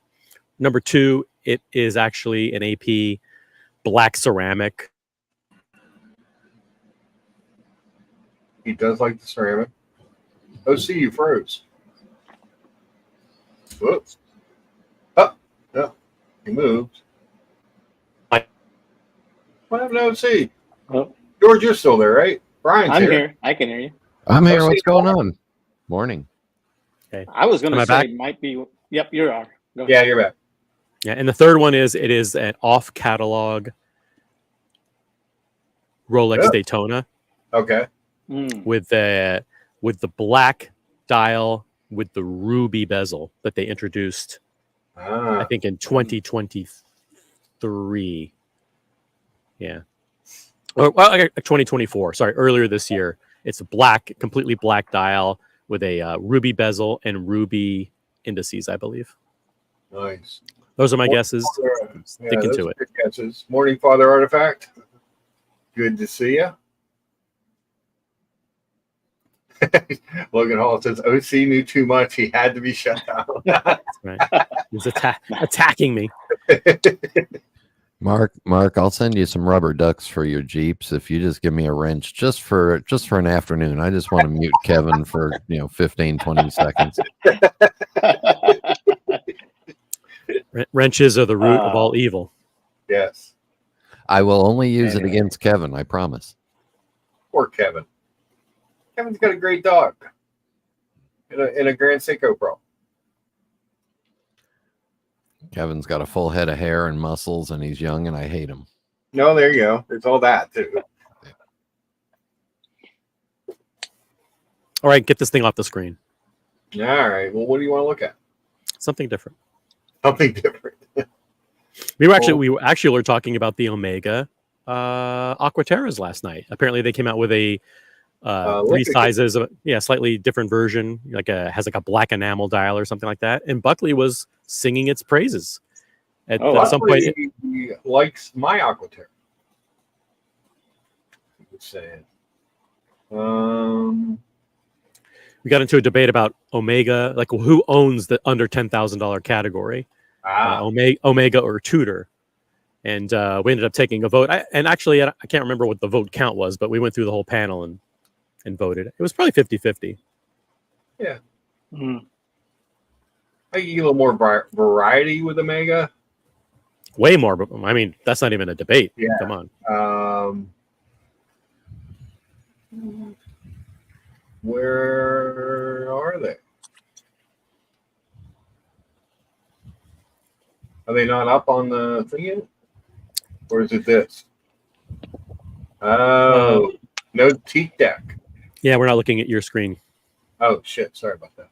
No problem. There we go. That's it. That's it. Mark, if you give me the keys, I'll be able to produce for you. Oh, does that have the new? Yeah. That has the shades bracelet on it. That bracelet's fire. Fire. Oh, so yeah, they are doing multiple sizes. Okay. 52 millimeter. Huge. Yeah. Look at that. Mark, I'm going to drop off. So I'll see everyone on Boston stream. OC, it's good to talk with you. We'll connect soon, I hope. Yep. And Brian, Yeah. Brian and Brian, I guess, yeah, whatever. I don't know what to say. Yeah. George, thanks for coming on. Hey. Thanks for sharing the new Daytona with us. That's sick. I appreciate it. Thanks for giving me the opportunity. Take care. Be safe. Right. See you soon. Bye-bye. My special skill is making normally brilliant and eloquent people just fucking speechless.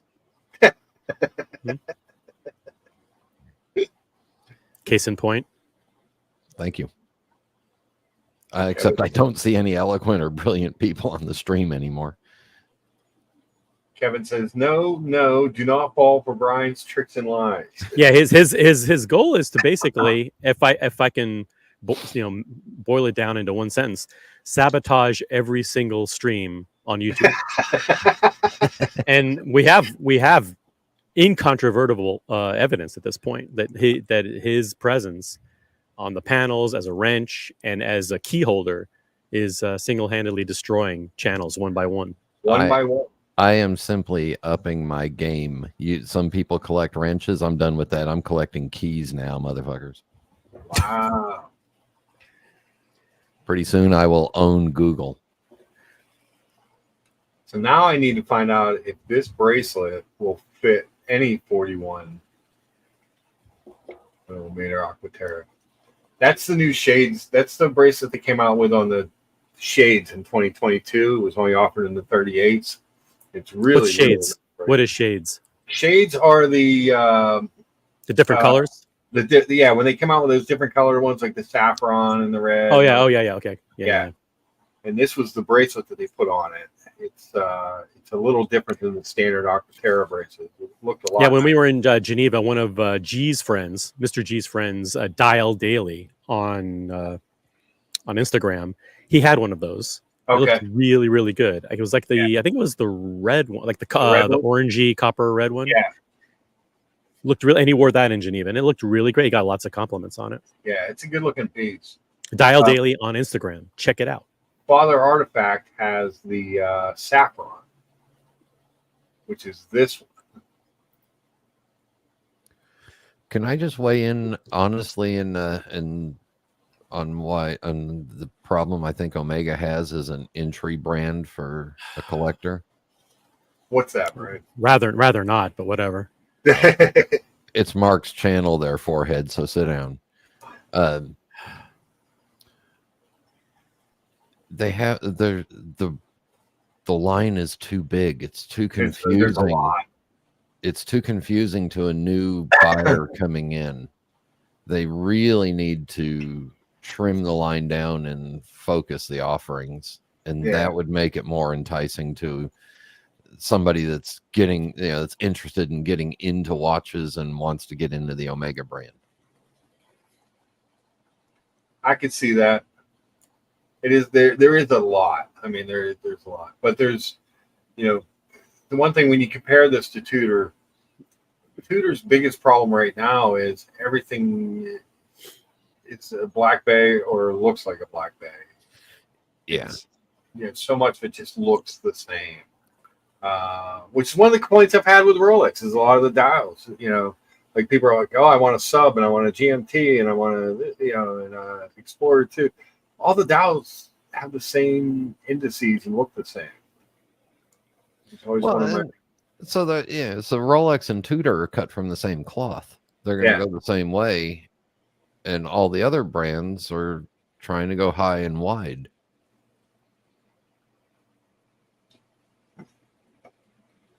I think a lot. Some. Oh, good. I was gonna say, some of the issue is around some of the branding and sub branding. Like they have too much stuff that's under the Seamaster umbrella, and it's hard to find. Yeah. So like Aquaterra itself should be brought out as its own collection. So it's like you're looking for an Aquaterra, you have to go under Seamaster to find it. It's really not a Seamaster. I don't think of it as a Seamaster. I see it as like something that's its own collection. And then even within Seamaster, you still have the diver, and then you have the regular, and you have three different things there. So if they just straighten that out a little bit, it's actually adding more visibility to the collections, more choice, not less. Right. So they have a lot, but the problem is just that some of it's buried. Yeah, so they should actually expose more of it. The CK859, when it came out, when it was out, you had to go under the Find Your Omega tab into specialties. Right. It wasn't even listed on any of their nameplates. It was, and even under Speedmaster, they have too many sub categories that make you think about, okay, well, which one do I want before actually knowing? Like, it's like, do you want a first Omega in space, or do you want a Moon Swatch Professional, or do you want? I'm like, how the fuck do I know? Show me some watches, Do you want a 57? Do you want a racing? Do you want a chronoscope? There's way too many. Yeah. If they really streamlined it and said, all right, the Aquaterra goes after the Datejust Oyster Perpetual, the Seamaster goes after the Submariner line, the Speedmaster goes after the Daytona line, and everything else. I mean, that CK was so far hidden that you got a better chance of finding the Ark of the Covenant in that freaking warehouse than you did in finding the CK. I mean, it was so far buried that I think Omega forgot they had it and said, oh, well, we didn't tell our guys to make anymore, so we better discontinue it. I was super impressed though that the young guy yesterday, I was signing out his wife in the finance office, and he said, is that a Omega Aquaterra you're wearing? I was like, damn. There you go. Another discount. Yeah. He got one extra rubber duck. Yes. But even to Brian's credit, last night when the vote was Omega versus Tudor, Brian voted for Omega, part of the Swatch group. Whoa. That just goes to show you. I'm not on an anti-Tudor crusade, but please don't buy Tudor. Wait, I don't think my lips actually moved when I said my vote. Well, we heard your voice. Oh, okay. Yo, Florida yo, crew. I just can't read the damn thing. By the way, someone gave me an offer, or is about to give me an offer on my black dial steel Daytona. Ooh. And I might sell it. And then there's someone on this panel who I know loves. I don't know if I could ever sell the Sundust Diamond Baguette Daytona. That's so closely associated with me. I think if I sold it, I would be shunned from the community, which kills two birds with one stone for most people. So I don't know if I could ever do that. I thought you were shunned from the community and relegated to all these small hate streams anyway. That's right. Because I'm searching for relevance in this age of abandonment. Yeah. But I don't know. But Brian is absolutely the first person who would get, if I ever, for whatever reason, decided to sell it. Brian would get first crack at it, 100%. And if I wanted a brilliant looking piece of jewelry that you just can't read the damn thing. Can't read the damn thing. I can't read the damn thing. I put a post on Instagram the other day, and it's not about reading the time with that thing. It's just about like the diamonds and the sun glistening off it. Yeah, it's men's jewelry. Yeah, but damn, it's good looking, and I could actually see the hands on it. I believe the watch in question is this one. Yeah. Yep. It looks tiny on my wrist. That's because you're holding it the wrong angle. It is tiny. It's the world's biggest 38 millimeter watch. 38 point. Well, actually, the rose gold one, the precious metal ones are a little bit bigger, Yeah. but the steel ones was 38.5, I believe. 38.55. Yeah, it's a beautiful watch. I mean, it's a stunning dial. There you go. How's that? That better? There we go. Sold. So, but it's really good looking. I mean, the sparkle effect on that watch is amazing. Mark, I have to say, you have a very nice round head. I do. I have a giant head too. Yeah, but it's nice and round and proportional, and yeah. Which is convenient since I lost my hair and just shaved it. Yep. As a matter of fact, it's so attractive that he was chosen as the mascot for Mr. Cleaning products. Have to put my earring back in.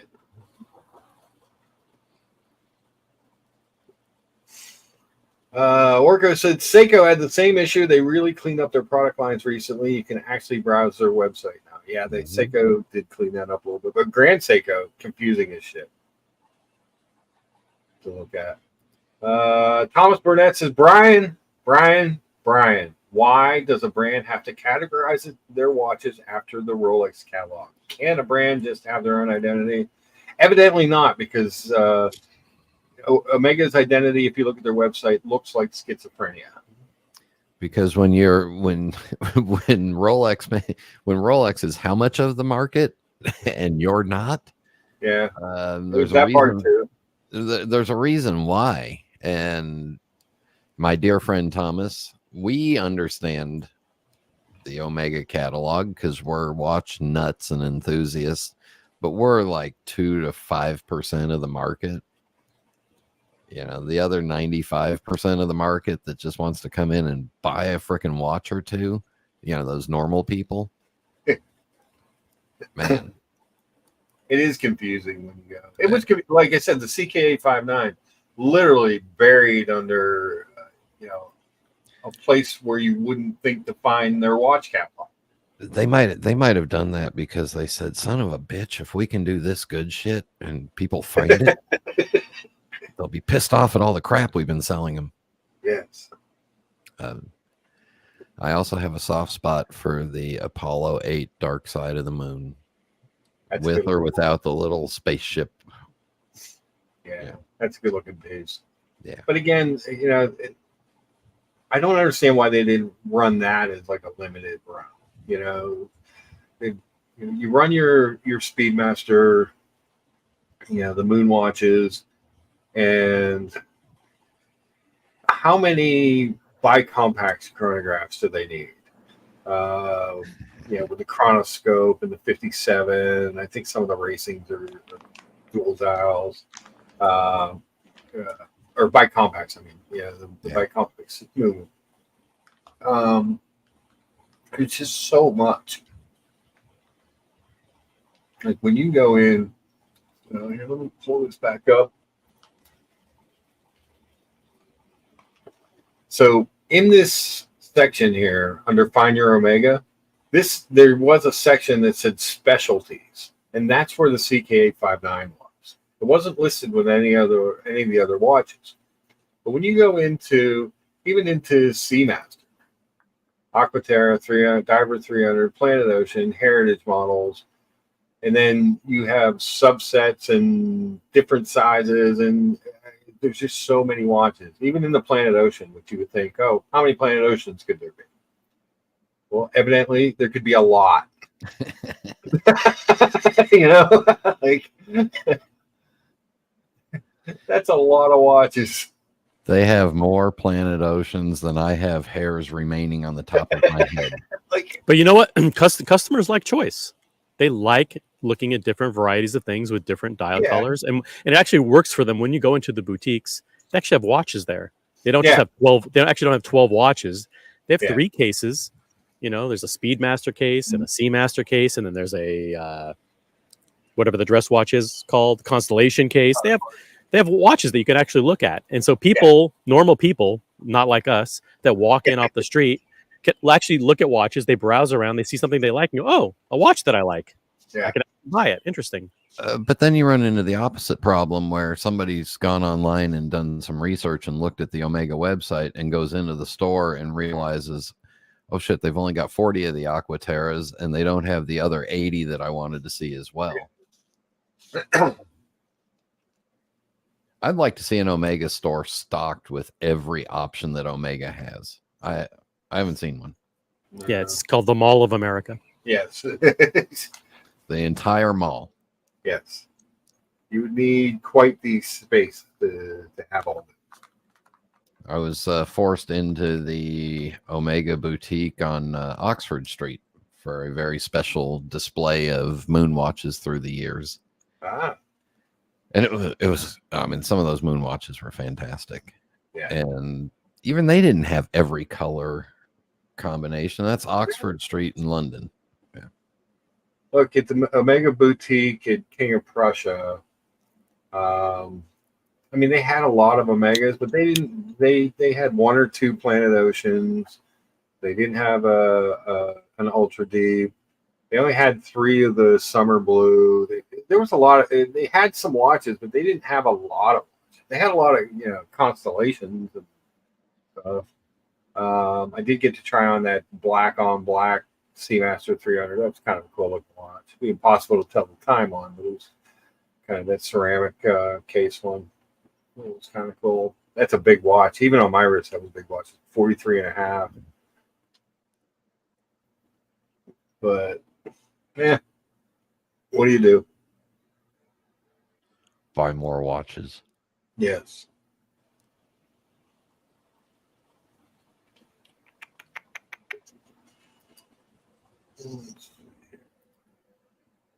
I think somewhere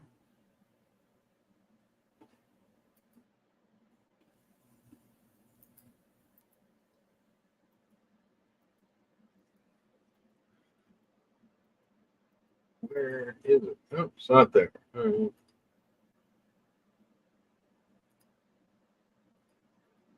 Not there. Bummer. We're still looking at your Omega screen. We're not surfing with you. Not privy to the surfing. There we go. There we go. We like to see the surfing, just in case something bad come. Yeah, I like that Breitling, that GMT Chronomat. I always thought that was a good looking watch. Oh, I can't get behind this. The Mosers. Ah, it's Brian. Look what I tried on. Fuck me. There's that shit. There's a sexy fucking watch. Look at that. There we go. That picture does it justice. Wait, Mark, go back and see if you can find the hands on the watch. Oh, there's no hands. Yeah, the hands are actually loomed. I was wearing it yesterday. The hands are actually loomed. See, mm-hmm. I think it's 12:05.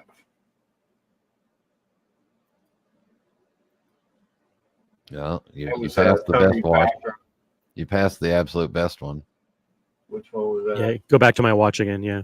No, there it is. There it is. That was Evans Guinness. Beautiful watch.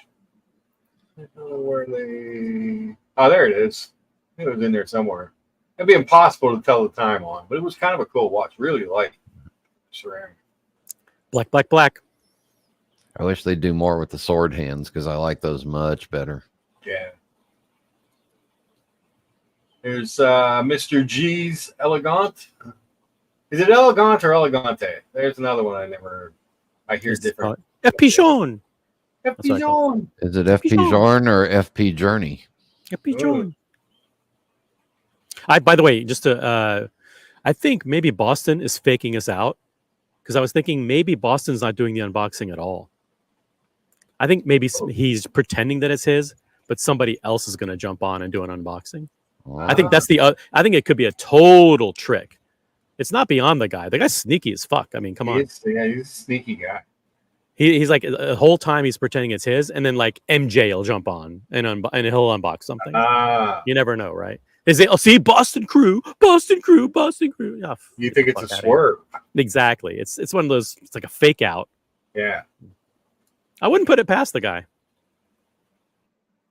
I like this watch more than I thought I would in person. In 1908. There I am on Tim Masso's set. Yeah, I noticed he didn't. I noticed he didn't mention that at all. He's terrified. He thinks I'm stalking it. Yeah. We're back to the Daytona. Look at that. That was the what was the name of that restaurant? I can't remember. Park on something. Good food. Yeah. Kevin thinks it's called the Grand Elegant. There you go. Kevin likes to add grand in front of the name of everything. Because I don't understand Grand Psychosis. But be that as it is. The Park Restaurant with a C. P-A-R-C in Philadelphia. Doxed. Oh. Boom. Boy, there's been a couple of Mosers I've seen lately where the prices have come down to where I thought, ooh, maybe. Yeah. Let me know if you want anything particular. I'm going to what they call Moser Land, which is they have a showroom in New York City that's kind of not on street level. It's one of those 1916 companies lounge type formats. Okay. And it's I'm going there. It's a speakeasy for watches. You have to know exactly where you go there and you sit on a couch and you pretend like they're not trying to sell you something.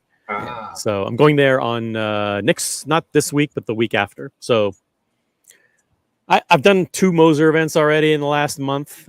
I'm kind of over them, but I'm going to do them one more time. It's strategic. I'm not going to tell you the secret, but you know, we're building bridges. Building bridges with the Moser guys. The Moser guys do know that you don't drink and that there's no amount that they can't get you drunk enough to buy one of those. No, but they have good nuts, cheese, and grapes at these events. So that's why I'm going. Clip that. OC likes Moser's nuts. That's right. I like grape. Clip it, Mookie. That's a good looking watch. Yeah. I like it. Brian, by the way, someone posted a picture. And, let me send it to you. Hold on a second. All right.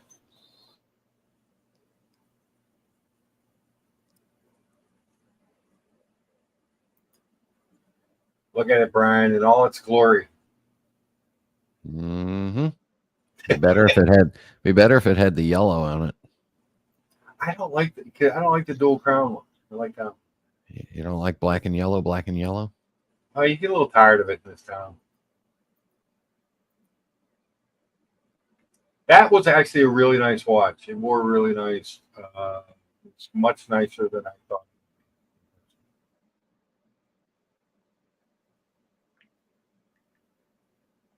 Not quite as nice as the one in the background. Yeah.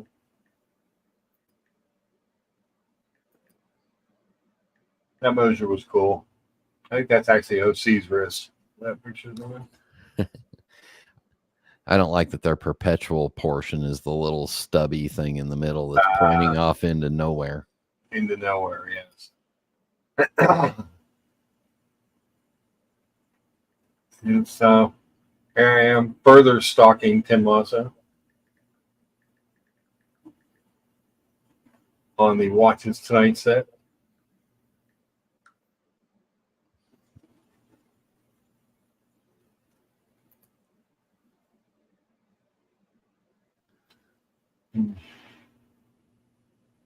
Somebody threw a bag of potato chips in your breakfast pictures. Yeah, those were good. That was the Cuban. Where was it? There you are. The wavy Cuban sandwich. Legs. Got a little bit of spice with some pickle aftertaste to them. Not bad.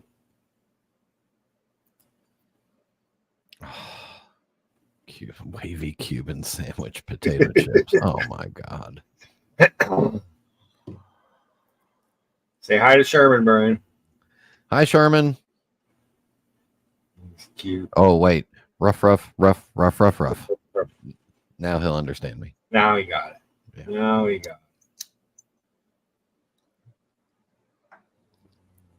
it. Here we go. Here we'll go here. Oh, boy. Oh, what a mess.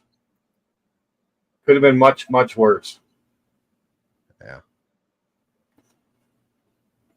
But So our old house in North Carolina had about a third of an acre that was completely forested, and the house was surrounded on two sides by trees. And I told the insurance company, I said, look, I got a couple of trees that are hitting the house now. Do you want to help pay to have them cut back and trimmed back? Or do you want to wait for them to hit the house and damage the house? They said, well, we'll wait. We can't do anything. We can only wait. And if they hit the house, then we'll pay for it. So I'm sitting outside one day doing some yard work and stuff, and there's this tree trimming crew that comes by, and they're working on another house. I run up to them and in my very broken Spanish negotiated them for $500 cash. They came in and cleared it and trimmed everything back away from the house. Jeez, $500. Yeah. That's a deal. Yeah. And then I had two trees professionally taken out with, had the stumps ground and everything. Let's see, send me a couple pictures. Yeah, I sent you something. So someone sent me this morning and said you should pick this one up.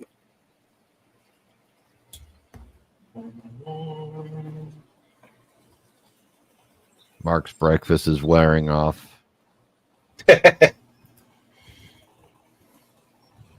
Pull this up.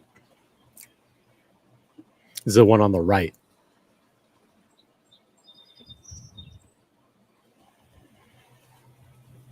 Oh my Lord! I was looking on my phone and I didn't really see the Skechers. Yeah, the one on the right. This is actually someone said, "OC, would you be interested in buying this watch?" And I said, "Listen, as much as I love the FP Journe Octo Sport, the Brian had one and he got rid of it. So why would I want one?" Yeah. What the hell am I looking at? It's your watch, your former watch. Your former watch. Oh yeah, my former right. baby, my former baby G. Can you zoom in on it a little bit? Is that doable? Let's see. That's about as big as I can make it. That's right. Well, you can now clearly see where Francois Paul got the inspiration for the Octo Sport. Yes. Yeah, there it is. Straight from Skechers. Straight from the boutique. I knew he was a fan. See? He fucking ripped it off. Let's just call, let's not mince words. He fucking ripped it off, man. Yeah. That is definitely a complete. He didn't rip it off. He didn't rip it off. He paid tribute to it. He paid tribute. He's inspired. His design was inspired. It's a homage, yes. Well, that's a good looking piece. I wonder if I go to the Skechers store, do we call it a Skechers? Because there is one real close here. It's a Skechers. They do. They have watches there. They're $39. Nice. They have a whole bunch of them there. Yeah. They're guaranteed to last until you get out the door. They'll last as long as the shoes. The shoes are biodegradable. So maybe the watches. Biodegradable. So that, you mean they're swatches? Well, it could be. Could be. Speaking of biodegradable, we had a poll running, and I haven't looked at it in a very long time. Looks like so. I said best entry level luxury brand. Longines way ahead with 49% of the vote. Tissot with 24%. Oris with 7%, and Grand Seiko with 20%. I would like to let it be known publicly and in my own voice that I voted for Longines. A swatch group shoot. Swatch group. I agree 100% with the audience. I would say Longines, followed by Tissot, followed by Grand Seiko, followed by that other brand. Oris. Yeah, I don't use the name. You don't use the name? I don't Tudor. want to promote them. Tudor. See, Longines just has more variety in their collection. Yeah. And they're yeah. They Tissot come out is cool stuff.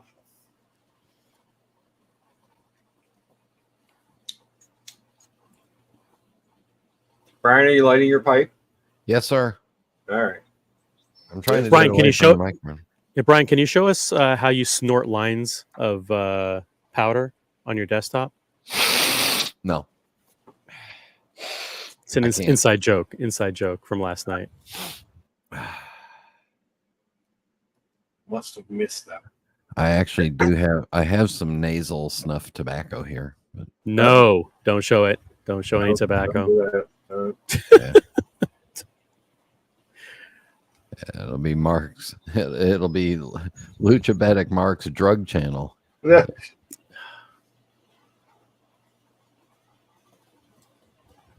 Strike that. You can edit that out. Edit that out.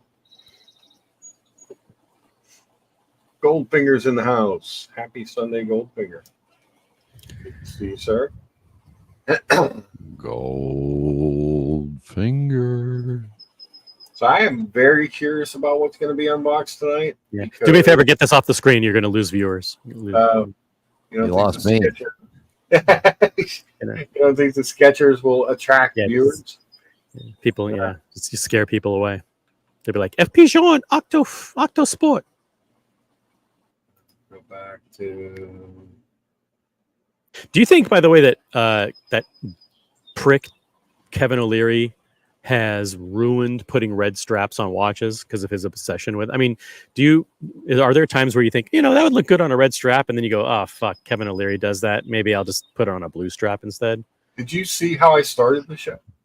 Yeah, I mean, a little bit. So that's why I was. So Putting it up. I saw this and I thought, well, that would look good on there. I put my name in on the wish list. You're showing the food. Oh shit! There you go. Yeah. I saw that. I thought that would look good like that. The deploying class, red, pulls out the red of the Seamaster script and the tip of the second hand. But like you, I thought, does that just make me look like a homage to Kevin O'Leary? Yeah, like you like Kevin O'Leary or something. Yeah. The only brand you can do that with is Richard Mille, and I think people won't ever equate you as being a fan of Kevin O'Leary if you're wearing a Richard Mille with a red strap. Probably true, but I do like the red strap. It's good because it says Red Seamaster on it. Yeah, It matches. I think that would be a nice summer look, And the rubber straps on the Omegas are really nice. You can say what you want about the brand; they do a nice job with the rubber straps. I think you would agree. Yeah, I like the brand. You don't have to sugarcoat it just because Brian the Pipe's on the panel. Say what you want about this brand. The only thing for which I can give them credit is that their rubber straps are okay. Would you at least agree with that, Brian? No. See, there's no pleasing him. There's no pleasing him. Why try to placate him? Yes. I'm too damn But they're old. on the wish list. They're not available, much like most of their straps. I'm too damn old and I can't read for shit. Yeah, that's why I got a clock on the wall. Ah. Because this is the strap that the Seamaster is currently on. Someone needs to do a sound effect of that lighter. You know, the just fucking play that nonstop. Record that and just fucking play that. Anytime he comes on, just fucking play that 50 fucking times. If they could play that in Diego's mouse, going one after the other. Click, click, click, click, click, click. That would be epic. Yeah. We need a troll account, Brian's Flick. And just whenever that just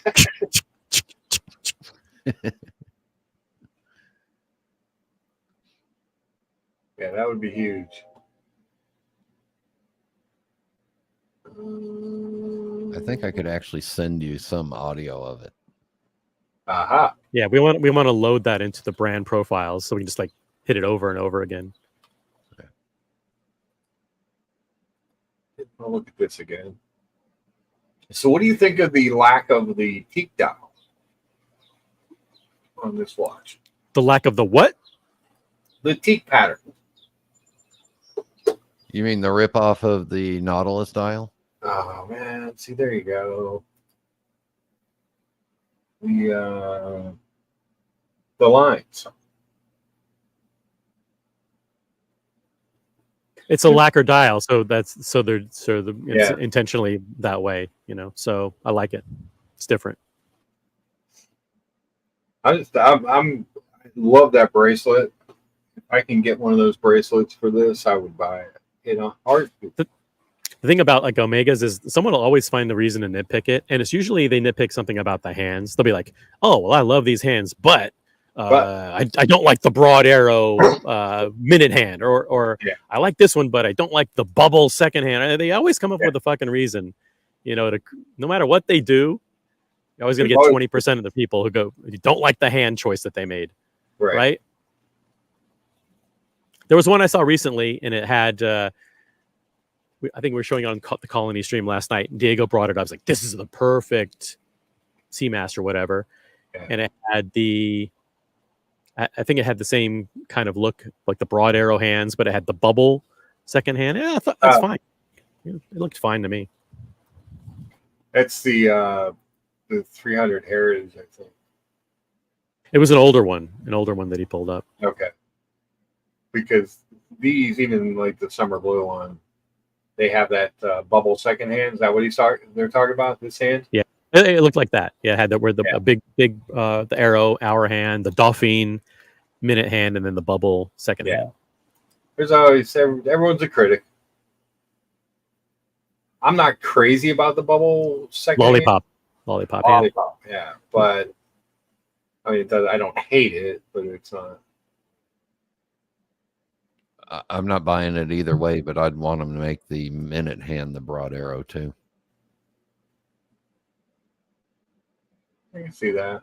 Yeah, and the bezel had a 0 at the top, and it went from 0 to 11. Okay.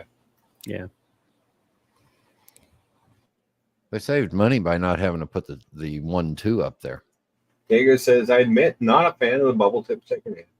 Yeah, it's weird because you want your second hand to be pointing to something, and that seems like it's pointing to a few seconds. But it is what it is. If you want to be that precise with the actual seconds, then you get your Speedmaster out. Ah. Wait, let me mute myself before I light my pipe again.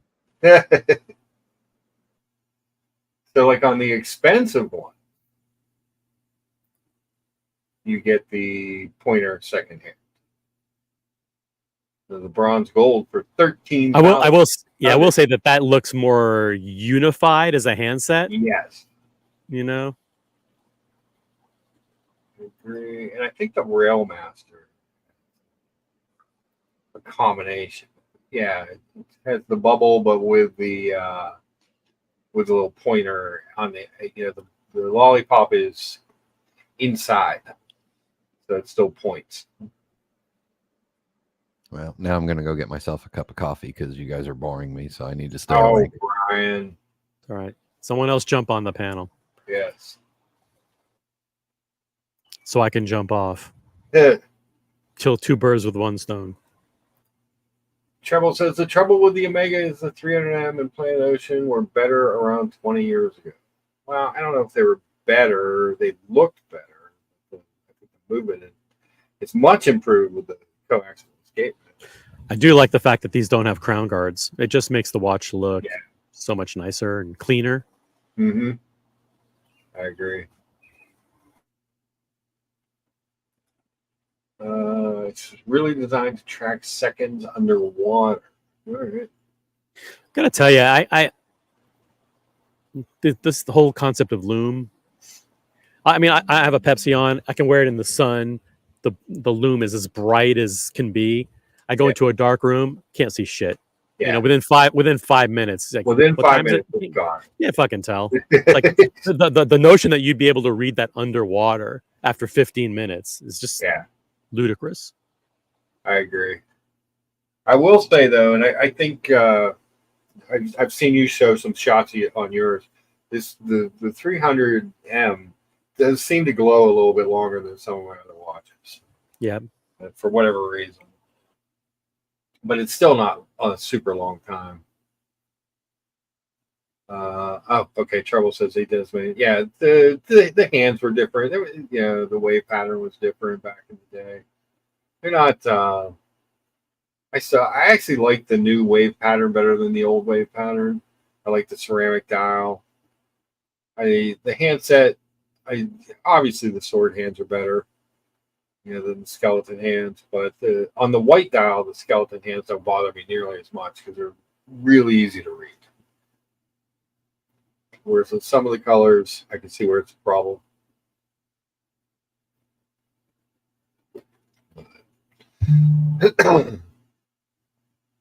MJ says the ceramic dial is sweet. It is. It is. I agree. I like that they mark on the dials the code for what they are. Like this one says AG 925 for the sterling silver. The ZRO2 for the ceramics. And that's kind of cool. And what do they call that? The table of elements or whatever? Yeah, exactly. Table of elements. I'm a history degree. I took science only because I had to.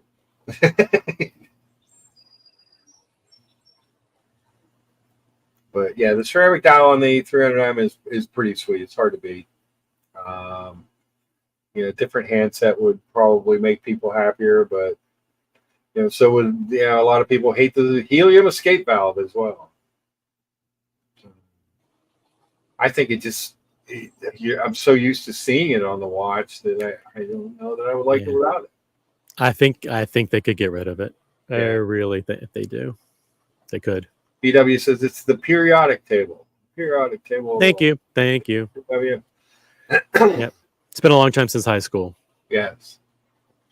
Indeed it has. The only elements I know are AU and PT. I don't know why, but that's it. I don't know why. Those are the two I know. Those are the ones. All right. Did you notice on the Paris 24 edition that they put a easy release, quick release for the bracelet? That is new. Yes. Yeah, it doesn't fix the bracelet, but no. It's one step closer. Look, we know this bracelet is so bad that we can help you take it off faster than ever. Faster than normal, exactly. And it's a positive.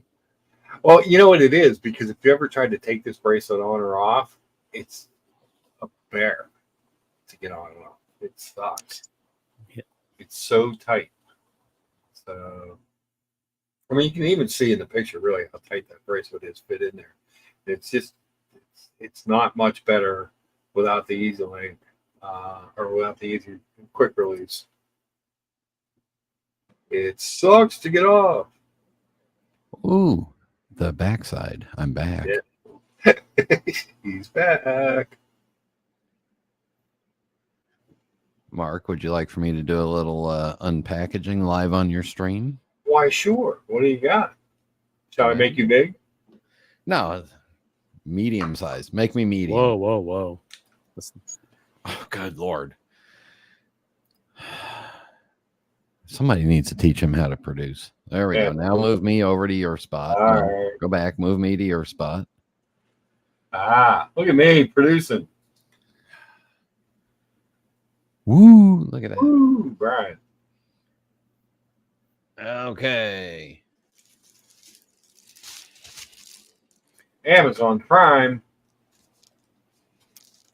And these. Just to be sure, there are no tobacco products in here, correct? No, this is watch All right. related. Fuck's sake. Hey, OC. Look, Prime. Man, See? Amazon Prime. Right there. Okay, we cut that open like that. We'll see what these look like together. Oh. Strap seeker. I cannot endorse this product as I have just purchased it and I have not attempted to use it yet, but it seems to be hermetically sealed in a very nice little pouch with a zipper lock. There it comes. And I'm not sure which one this is. I ordered 2 straps. Okay. For one of the watches that I'm gonna, I can't talk about it yet. Maybe we can guess based on the strap. This is just a basic Amazon black rubber strap that I think was $20. Okay. Let's see. Yeah, kind of flexible, a little rigid up here, so that's not bad. Yeah. Okay. Yeah, I gotta take that thing off and throw it away because I'm going to use the other buckle for it. But there you go. Look, little ventilated, little ribbing in there for airflow. Nice. Got to have some airflow. Yeah. Okay, we got that one. We'll keep that one with that packaging in case I decide to return it. And then we have this one. Ooh, a bigger bag. Bigger bag. But not the padded bag. So this company doesn't quite care as much about their stuff. No, Kevin, that one was not a quick release. Oh, but it's the same company. Oh. Different warehouse, apparently. I didn't know I ordered 2 from the same company, but apparently I did. Well, there you go. Maybe they double sent it. And we'll find out. I like this little bag. It's nice. Yeah.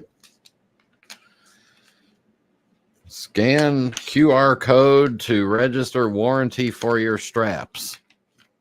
There it is. All right, everybody scan that. You can register the warranty. By the way, the stock ticker for Amazon is AMZN. Oh, look at that. A little a tool and 3 spring bars. Oh, very nice. 3 in there? Why would you? 3. Apparently, they're going to shoot all over the place. So maybe 3 with a tool. Just in case. What, is there a tool in this one too? Wait, let me look in the other one. Hang on. Going back to the other one to see what else is in here.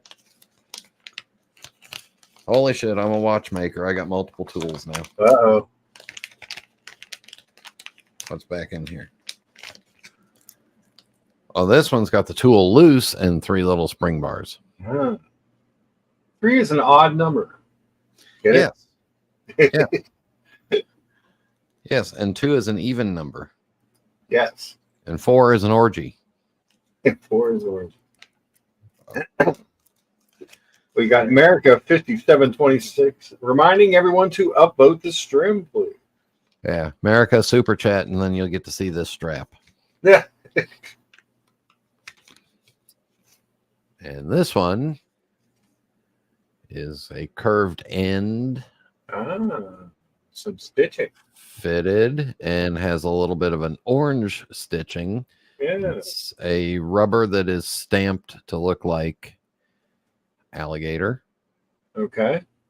So a little bit on the glossy side. Well, that's not bad. Now, how much did I For pay which watch is this? one that we can't speak of yet? Ah. Secret. Mm-hmm. Gave it away. Yep. Yep. So I'm kind of interested to see how this works with a little hint of a rusty orange to it. I like that. Yeah, don't pretend like you're not an expert on curved end strap-ons. I do prefer a curved end strap on. I find it works better with my wingspan of a waist. Can you do wingspan for a waist? How much did I pay for these things? Let's see. Let's go.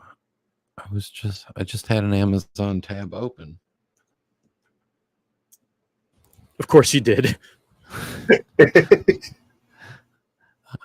Apparently I closed it. Orders.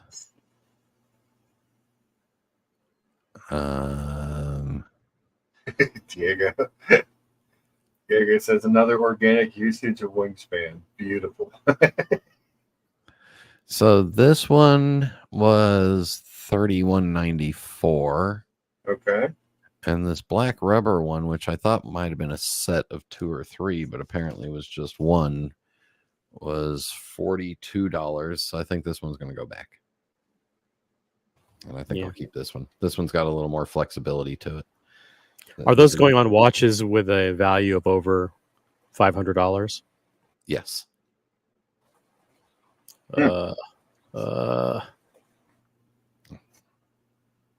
What's matter? What's matter there, old timer? 41. You're spending a $41 strap on a luxury watch. I didn't say it was luxury. I just said it costs more. I too had a strap delivered. Whoa. So this could end up in two places. The dark blue might end up on this in the fall. Yeah, let's not talk about the second one. That's X-rated. And then this deployant I may take off and actually put on this. On that strap. To make it easier. Take on and off.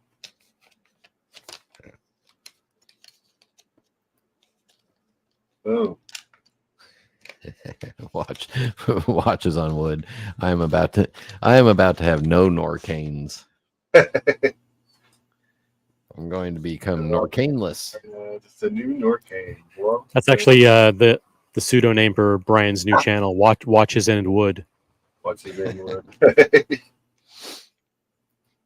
No, actually, it's the Norcaneless watch channel.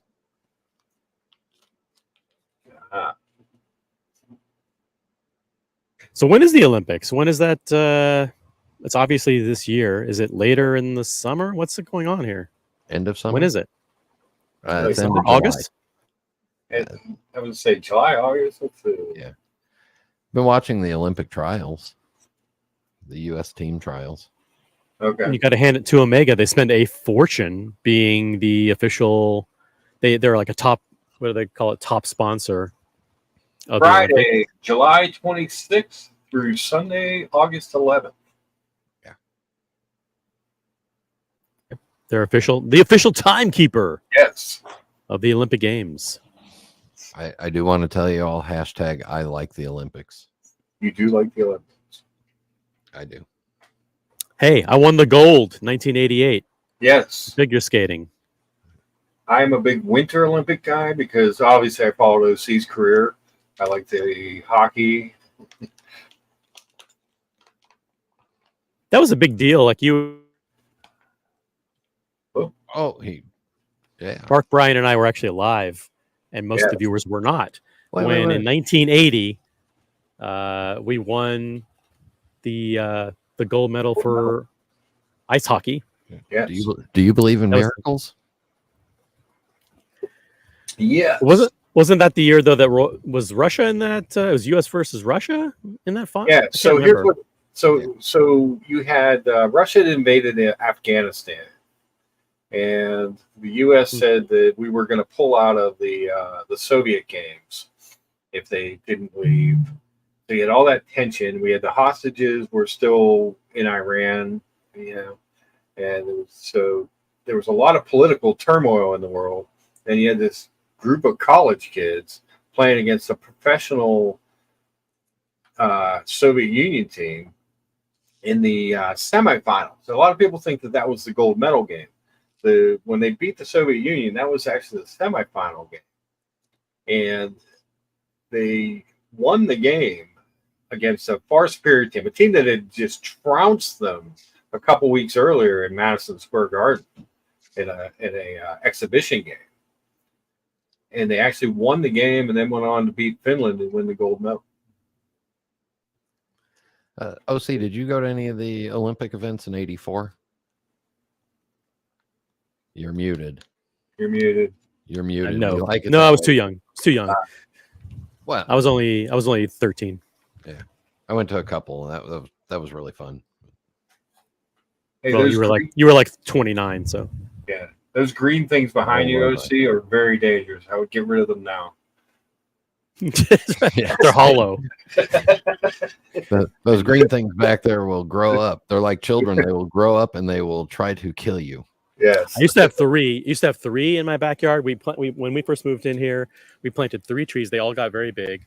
But then when we did the pool, this one right here was the only one that was allowed to remain. And it's actually not in a good spot anyway because it's it's close to the pool. Yeah. So whoever buys this house one day, will be in big trouble. But we had to take out 2 really, really nice trees. We put the pool in. According to Mrs. OC, that one day is in 6 to 9 months because I hooked her up with a realtor. So. She wants it in addition to this place. She wants a place down there. So this place is safe. Well, she's a big Disney holic, right? Very much so. Very much so. As a matter of fact, there are a couple of people who are reached out to me and said that they're coming to Disney World at different times in the summer, and people from out of the country who are coming to visit. And so I think it would be cool to actually meet them in Disney World. I'll let you, Brian. I'll let you know who they are too when they send me their itineraries. So maybe you want to meet with them. I thought those people specifically told you don't tell me. No, they're fine. they despite my urging, despite your urging and coaching. They said that they'd be okay meeting you. So okay. Yeah. Diego reminding you that OC, when you were 13, he was 1 day old. That doesn't make me feel old, actually. Someone sent me a note the other day and like, do you like this outfit? Like, does it make me look? Is it too young for me? I'm like, you're not. It's not too young. Like, I'm 41. I'm like, that's not young. Diego, you better do that math again because in 1984 you were not 1 day old. Ooh.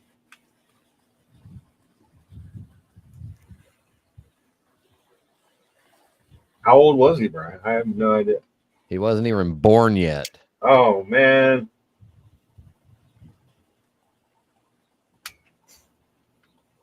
Look out. Yeah, OC and I were still working the Sunset Strip before Diego was born. Sounds weird when you say it like that. Yeah, but those were some good times. Hollywood Boulevard. Yeah. Diego says 1988. And he needs 84. He needs to get his ears fixed because we were talking about the '84 Olympics. No, I mentioned 88 when I talked about I won the gold in 88. Oh, yeah. We were talking about 84. Yeah, all right. So it happens that when you listen to the stream while doing reps, doing curls or whatever, pull-ups, whatever. Yeah. I can listen to the stream and do 15 pull-ups at the same time. BW says he has shoes that are older than Diego. I have 2 jackets that are older than Mark. Oh, wow. Those are really old jackets. Mm-hmm. Mrs. OC has been on an absolute tear in the house over the past couple months. She's gone through every closet with like, I've delivered dozens of bags to Goodwill of old shoes, clothes, jackets. We went through my entire collection of t-shirts. Collection. Yeah, you were sending me some pictures of some of those t-shirts. But I got rid of, dozens and dozens of shirts. Some were from when I got into college in California. Like I celebrated by buying like 3 t-shirts in 1993. By the way, when I got into graduate school in 1993, I bought shirts. They were still there. I'm like, fuck it. All the shit is going, So, but she's been doing that in every closet, every area of the house, every pantry, every nook in the kitchen, every closet. And she spent like $500-600 at the Container Store organizing everything under the sinks in the bathrooms. Wow. And I'm almost like, I know, it's what I keep telling. She's like, no, it's not that. But the house is extremely organized now. The only thing left is go through my watch box collection, because I have 14 Rolex boxes up on top in the closet, and I need to find a new place for them. They shouldn't be in the closet. Like, where do you keep your watch boxes? Just on the mainly on the mantles, the fireplaces.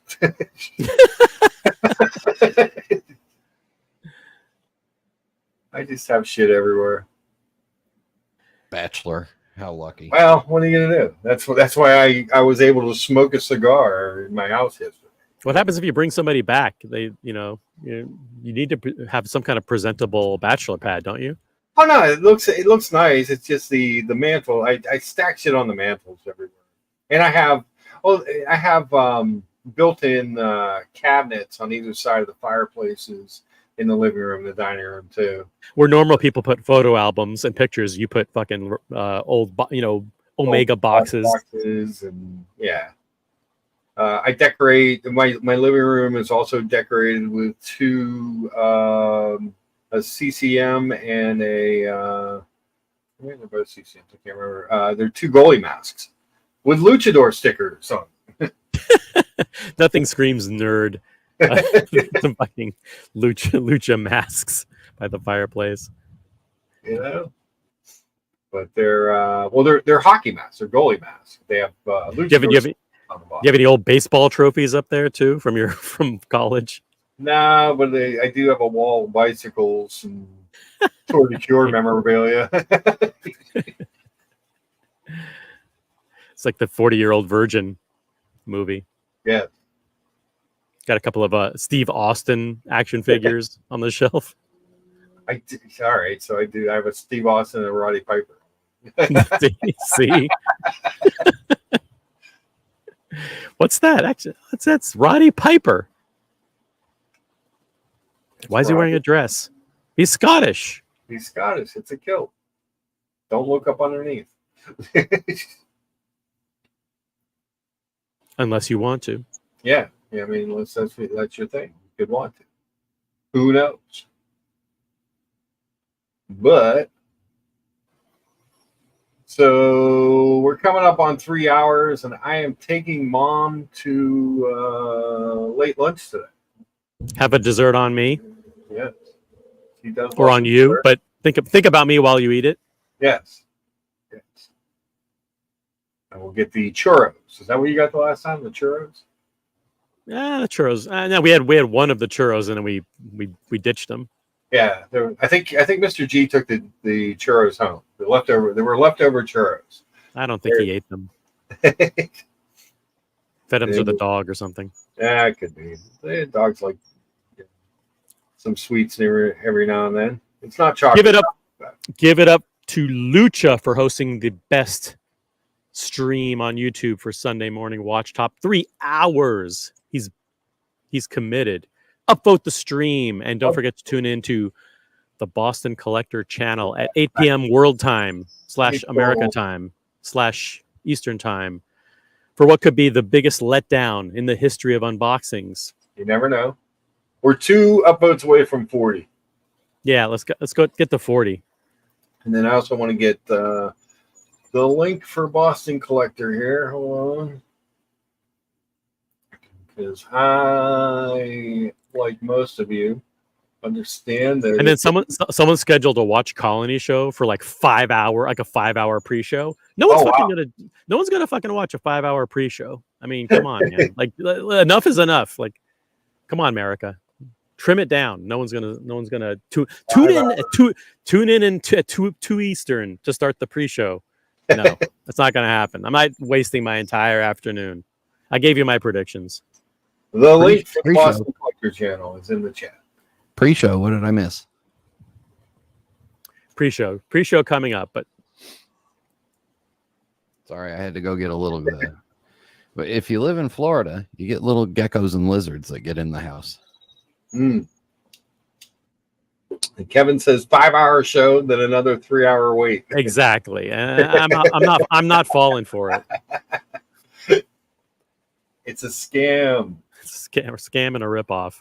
It's a spaghetti scametti. He's America's following the Marcelo methodology of live streaming. Just enable it, go live, and then see who shows up and runs it for you.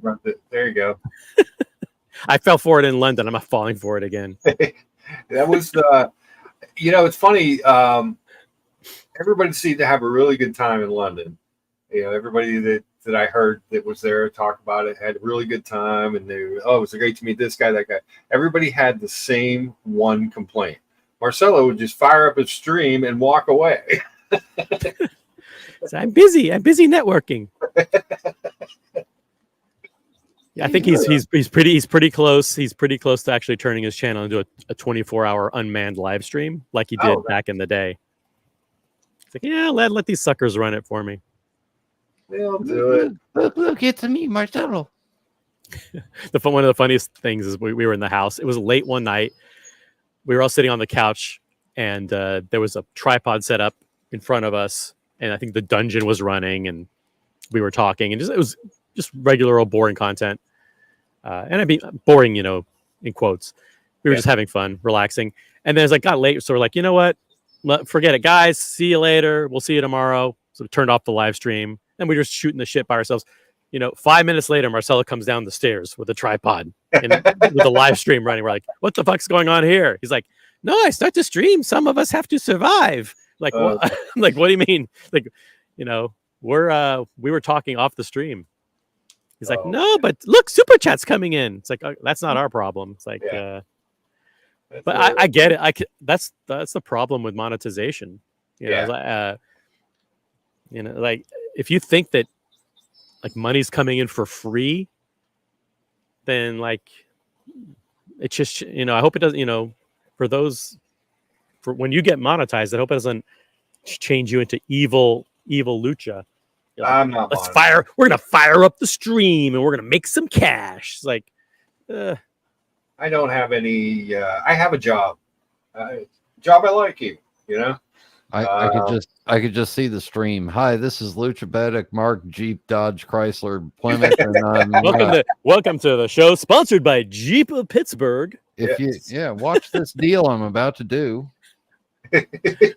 By the way, I gotta tell you, the Cherokee, we're having some fantastic deals on the Cherokee this month. Check it out. It's the Cherokee Laredo. No, man, but then he was bullied.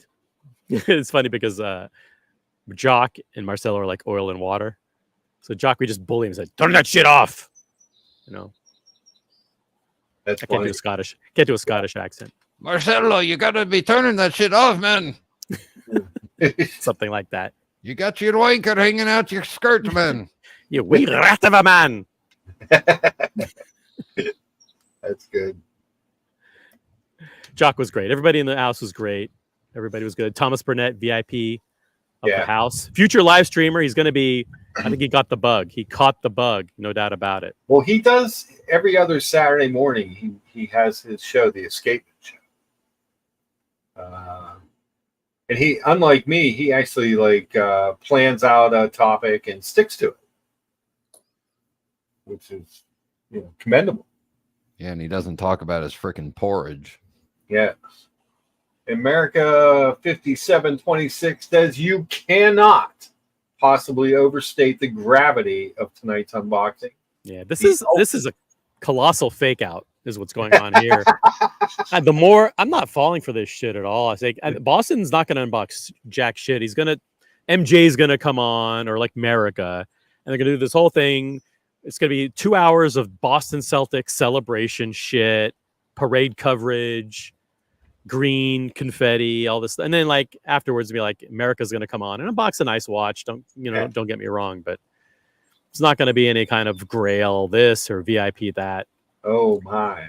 Yeah, I'll watch because I have to.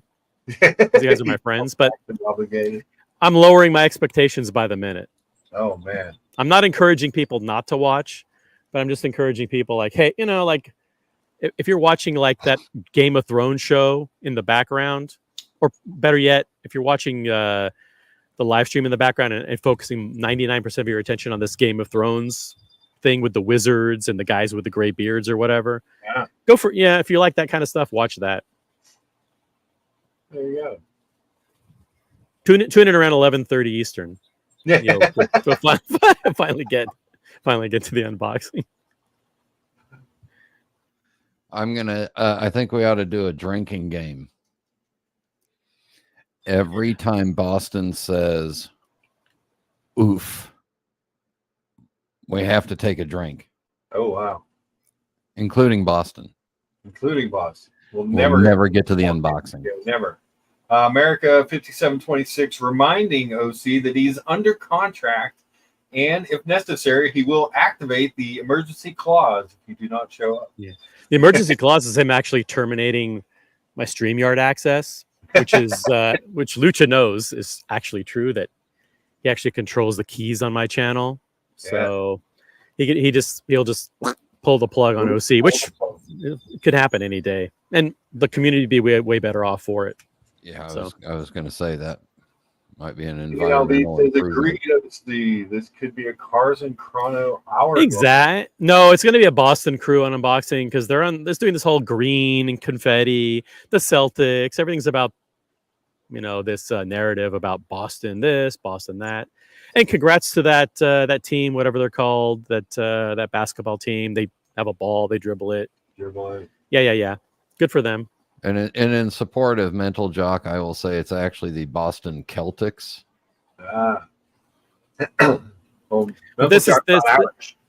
This is a colossal fake, if you ask me.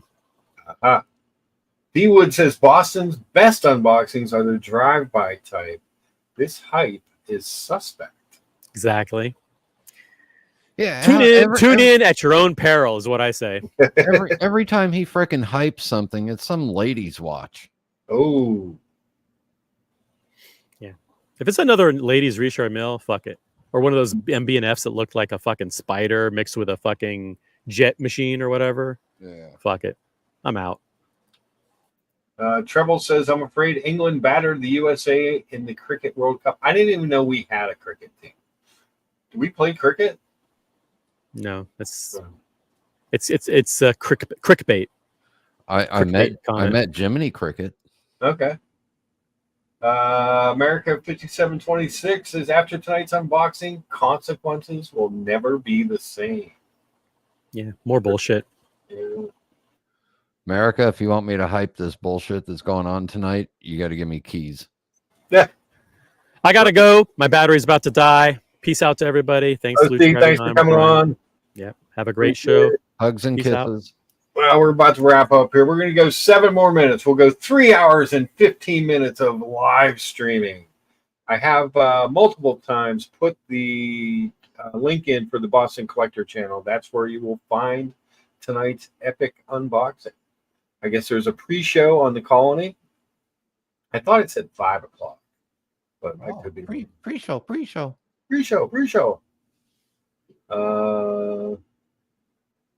Jamal says the U.S. cricket team is mostly Indian engineers working in the Bay Area. Okay. Fair enough. I didn't even know we played cricket.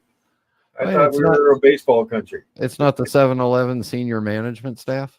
I don't know. Do not know. Yeah, that's I literally didn't know we had a cricket team. It's embarrassing. Okay, so I have one complaint about this watch strap that I just bought. What's that? The spring bars that come with it. Mm-hmm. It's a 22 millimeter lug width, but the spring bars are like 23 to 24. Oh, that's odd. So you really got to pinch the shit out of them down.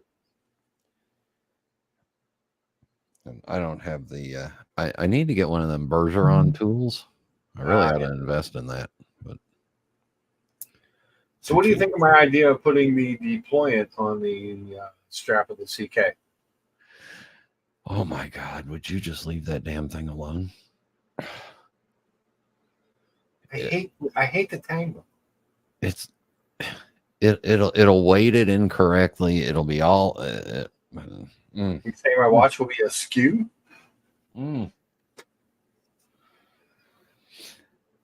Omega screwed up and did that watch perfectly the way it's sold, and you just want to make it look more like the rest of their catalog. I can't help myself.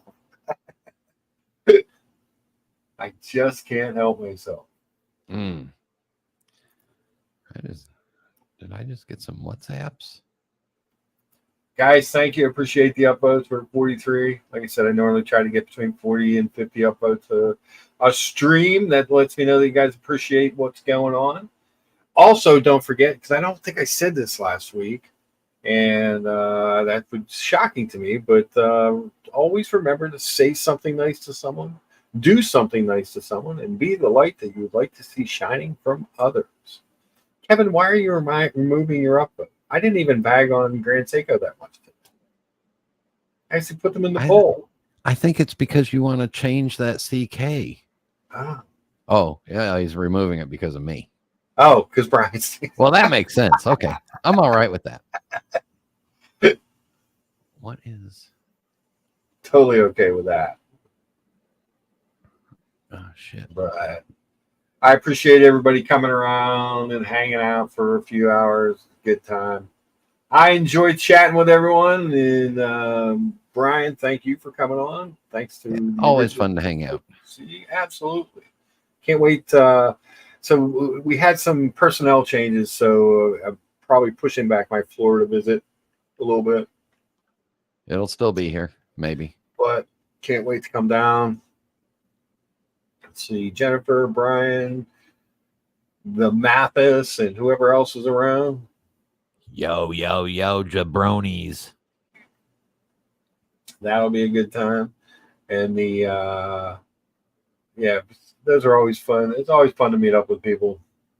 And another thing I tell you guys all the time, if you have the chance to meet some of the people from the group, do it. Most of 99.9999999% of the people you meet are really good people. Boston, speaking of the man of the hour, Boston Collector. Oh, it's Boston, the women's watch collector. Oh, man.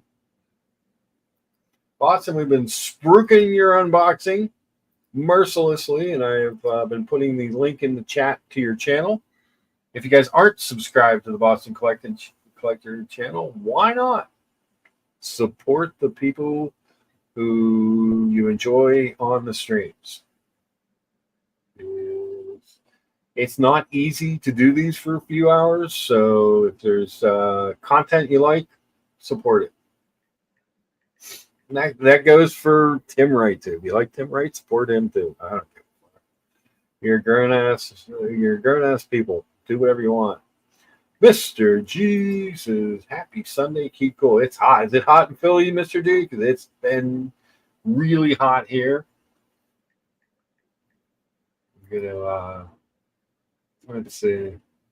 This recap, we did have the BLT Benedict this morning. That was delicious. And we had the Major Tree Crisis on Thursday night. There's lights you see in the background of the trucks. That's the guys putting up the new transformer because I didn't have power for almost 12 hours in that heat. Ridiculous. But the fire department was good enough to come and clear out the intersection at least. boy, those tree people, they charged me, it was $2,600 to get all that cleaned up and the rest of the tree taken down. And it was a lot, but it had to be done because it was an emergency, because the one good breeze and the rest of that tree was coming down. But it did sit right on the fire hydrant without making that explode. So were you sitting there and going, Toto, I don't think we're in Kansas anymore. Yeah, it was nuts. It was absolutely nuts. What a night. That's the rest of the tree that came down. That was crazy. And now the front of my house only has one tree. It's like the scene in Back to the Future where they first it was the Twin Pines Mall, and then after, when he lands in 1955 and kills the other pine, you come back and it's the Lone Pine Mall. Lone Pine. The lone maple tree. The lone maple tree. Which I can't wait for your egg challenge entry. I can't believe Mathis tried to bribe me. Have a great Sunday, guys. Good to see you, Curly. OC said the problem with me doing an egg challenge is I do so much prep work because I make a full meal. Like, nobody's going to sit there and watch an hour of me prepping one. Maybe I could do all the prep, get everything ready, and then just cook the egg. Oh, we'll look at that, maybe. Boston Collector says, tonight on Colony Stream, we will keep a spreadsheet with guesses. Anyone going to watch time, I will buy 2 slices of pizza and a Coke from Joe's if you guess the watch correctly. 1 guess per person. Damn, there you go. What time is the Colony? Is that 5 o'clock, Boston? I think 5 o'clock's pre-show, 8 o'clock's actual. Ooh, DC and LB says it was a balmy 113 degrees Fahrenheit when he was coming home last night. Ugh, Yeah.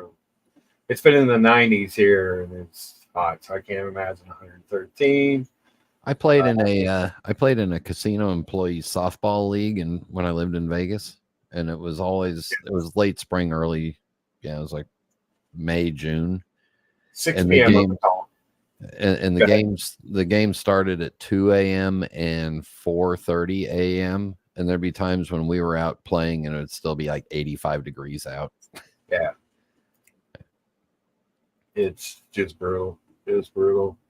Mr. G, if he stays silent, he gets pizza. His silence gets him pizza. So he must have the inside scoop. There's clues and everything, guys. So I guess it's 6 p.m. on the Colony. You can go make your guesses into the spreadsheet. I am going to get cleaned up and take my mother to lunch. And I appreciate everybody for coming by. Brian, again, thank you. OC, George V. George, did you see George V's new Daytona? That was beautiful. No.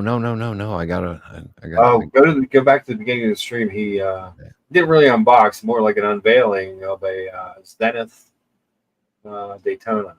Ooh. Solid yellow gold with a black dial. It was really probably my favorite Daytona. It's that gold with the black dial. And he said he's got something coming. He's gonna unbox on the Lucha Medic Mark stream one of these days.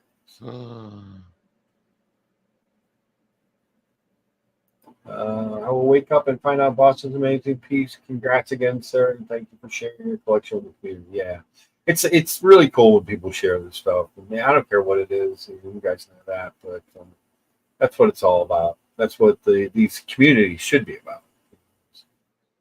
So supporting people and having fun and enjoying the hobby. If the watch makes you smile when you wear it, that's a great watch. Exactly. 100%. 100%. You know, it's like my thing about cookies and blowjobs. There are no bad ones. There are just some that are less better. Same. Some just, some are less better. Maybe I should have just left it at cookies. Yeah, it is what it is. But anyway, guys, I appreciate you for coming by, and we're going to hit the long intro exit video that Mathis was so kind enough to make for me. And don't forget, if you haven't seen it, watch it. It's kind of cool. If you have seen it, I don't blame you for cutting out early. Mark, you All better hurry up and hit it. It's gonna, if you don't, it'll run into the other stream at 6 o'clock tonight. There you go.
All right, see you guys. Bye.